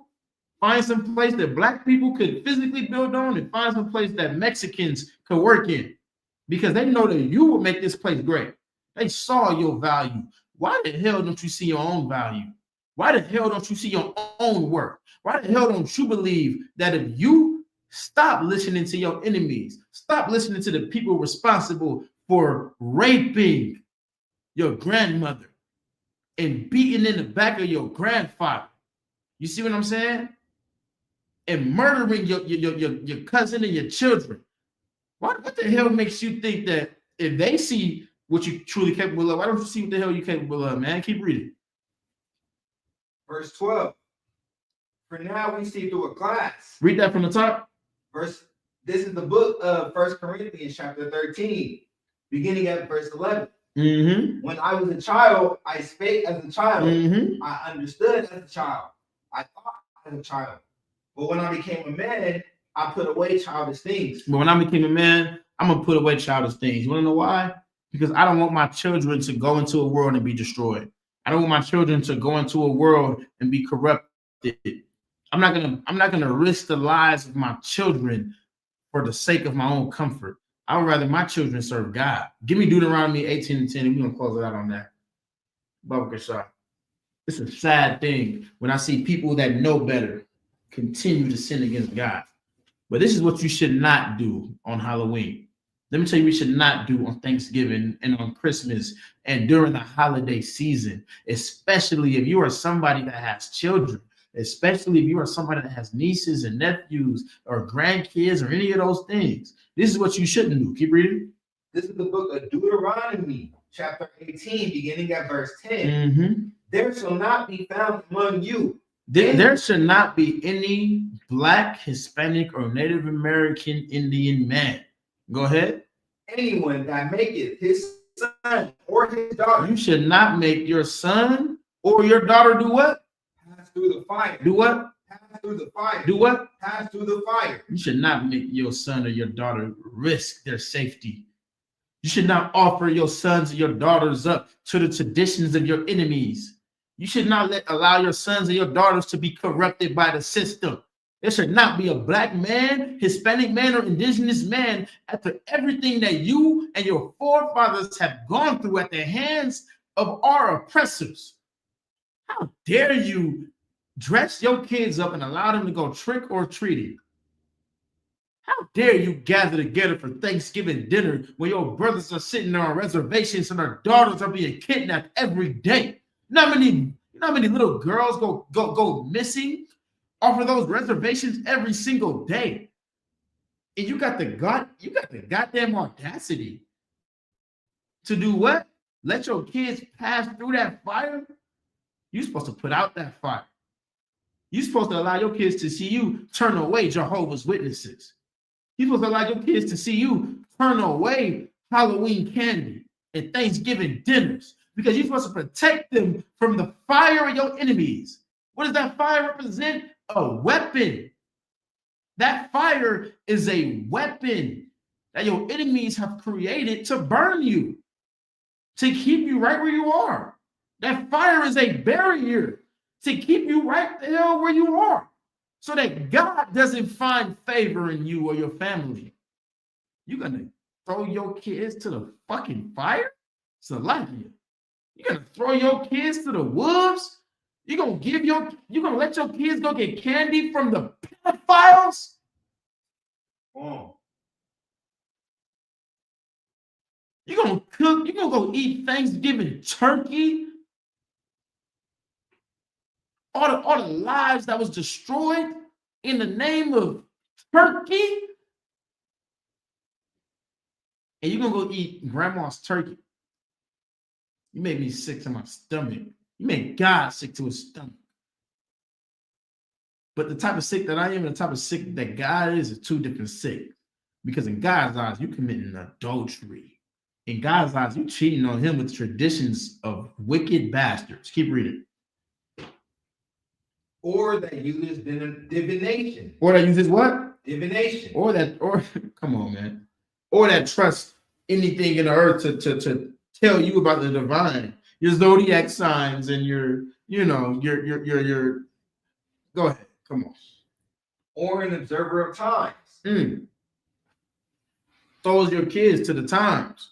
Because in this day and age, it's a tradition to do this. I know the Bible says that it's not okay to be a homosexual, but let me teach my son that because we live in a different time, there's nothing wrong with having homosexual friends. There's nothing wrong with wanting to be a homosexual, because we live in a different time, and I would hate to feel left out. I would hate to feel like a sore thumb. I would hate to feel like I'm behind the times. So you're going to observe the times. You're going to acknowledge the times. You're going to bow down and give in to the times that we live in here today in America. So what? So that the people around you don't think that you're different? So the people around you don't think that you're strange or weird? That's why so many black children are molested every day. That's why so many of our women are raped. That's why so many boys in our communities grow to be killers, because they don't know how to get the pain out that you caused, because they were put through physical fire by you. So now they're killers. Now they're homosexuals. Now they every wicked thing under the sun, because you put them through the fire. You burned them when they were babies, when they were children. You hurt them. And now this is the result. YNs running around selling drugs and getting it how they live it. And now you're going to sit up and say, these YNs, man, they need to be handled. Nigga, you were their father. You were their uncle. You were the one that raised them. How the hell did they turn out like this? How the hell did it get this bad? Because of you. So we have to put your teachings away, because you taught them to celebrate Halloween and Christmas and Thanksgiving. You taught them to get it how they live it. That's exactly what they're doing. You didn't teach them that they should serve God. Now you got a bunch of YNs running around. Don't say these young niggas are different. These young women are different, and this new generation is so messed up. Nigga, who was our parents? Who were they fathers and mothers and grandparents? You. But because you didn't want to, not fit in, you didn't want to be a sore thumb. You wanted to protect their innocence, right? Look at you now. Keep reading. Or an enchanter. Or an enchanter. You shouldn't be a pacifier. You shouldn't be somebody that's going to say what or do whatever it is you need to do or say in order to get what it is you want, in order to get what it is you need out of somebody else. That's what it is you teaching our kids to do. You teaching our kids to fit in with the masses when you send them out to celebrate Halloween. Go ahead, keep reading. Or a witch. Or what?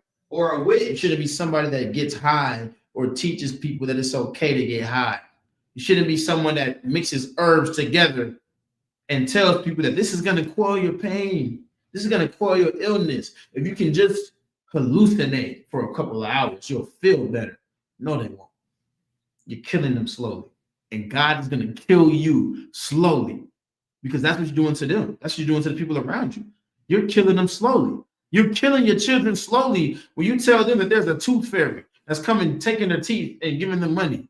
When you tell them that it's okay to dress up as a monster and go get free candy, you're killing them slowly, teaching them the traditions of men, teaching them to follow the customs of their enemies. You make me sick to my stomach, man. Was that in on that? Yeah. I'm going to tell you this, man. And I'm going to let you go. God expects more out of you if you're a black man or woman. And when I say black, of course, I mean Hispanic or Native American. You see what I'm saying? God expects more out of you.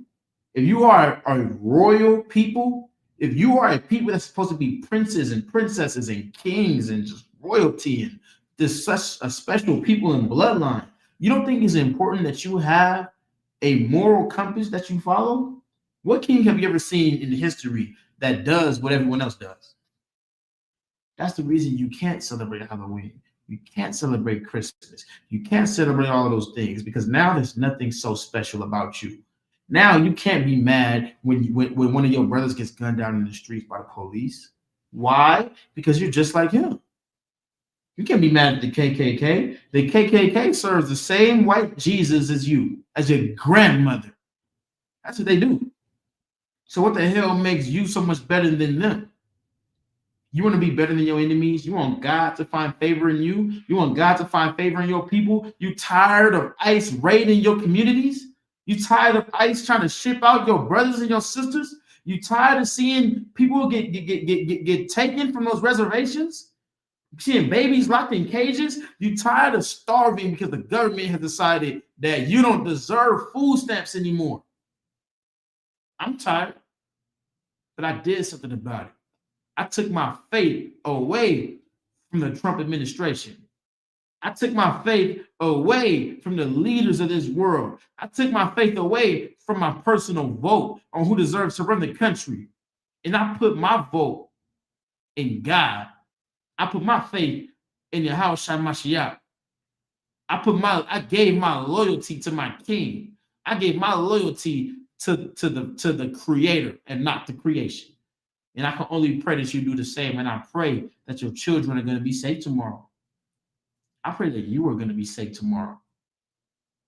When this stream ends, look up the rate for the amount of women that get drugged and raped on Halloween night because they had a Halloween party. Look up the rate of the amount of women that say they were sexually assaulted on Halloween. Look at the rate of the amount of children that get sick and go missing on Halloween. Because it's a free day for pedophiles to pray. And you're so intrigued by it because you don't ever feel anything. You're so numb because you're so destroyed. You don't ever feel anything. But at least on Halloween, you can be a little spooked and a little afraid. You can get a little scared. You better be afraid of God. Because the thrill that you feel, the thrill that you're getting temporarily through candy and through a mere day, God is going to give you a permanent thrill, a permanent fear, a permanent scarring. He's going to do it through life and death. and I don't want to see any of you die. And with that, I can only pray you understand. This is the ISUPK starting on Wednesday, 125th Street, Harlem, New York. This has been the ISUPK Las Vegas Scripture Breakdown. You can catch us every Tuesday, Wednesday, and Thursday on ISUPK Las Vegas on all social platforms. Bring any questions that you have to next week's class. You see what I'm saying? We're going to be here again. I can only say, shalom.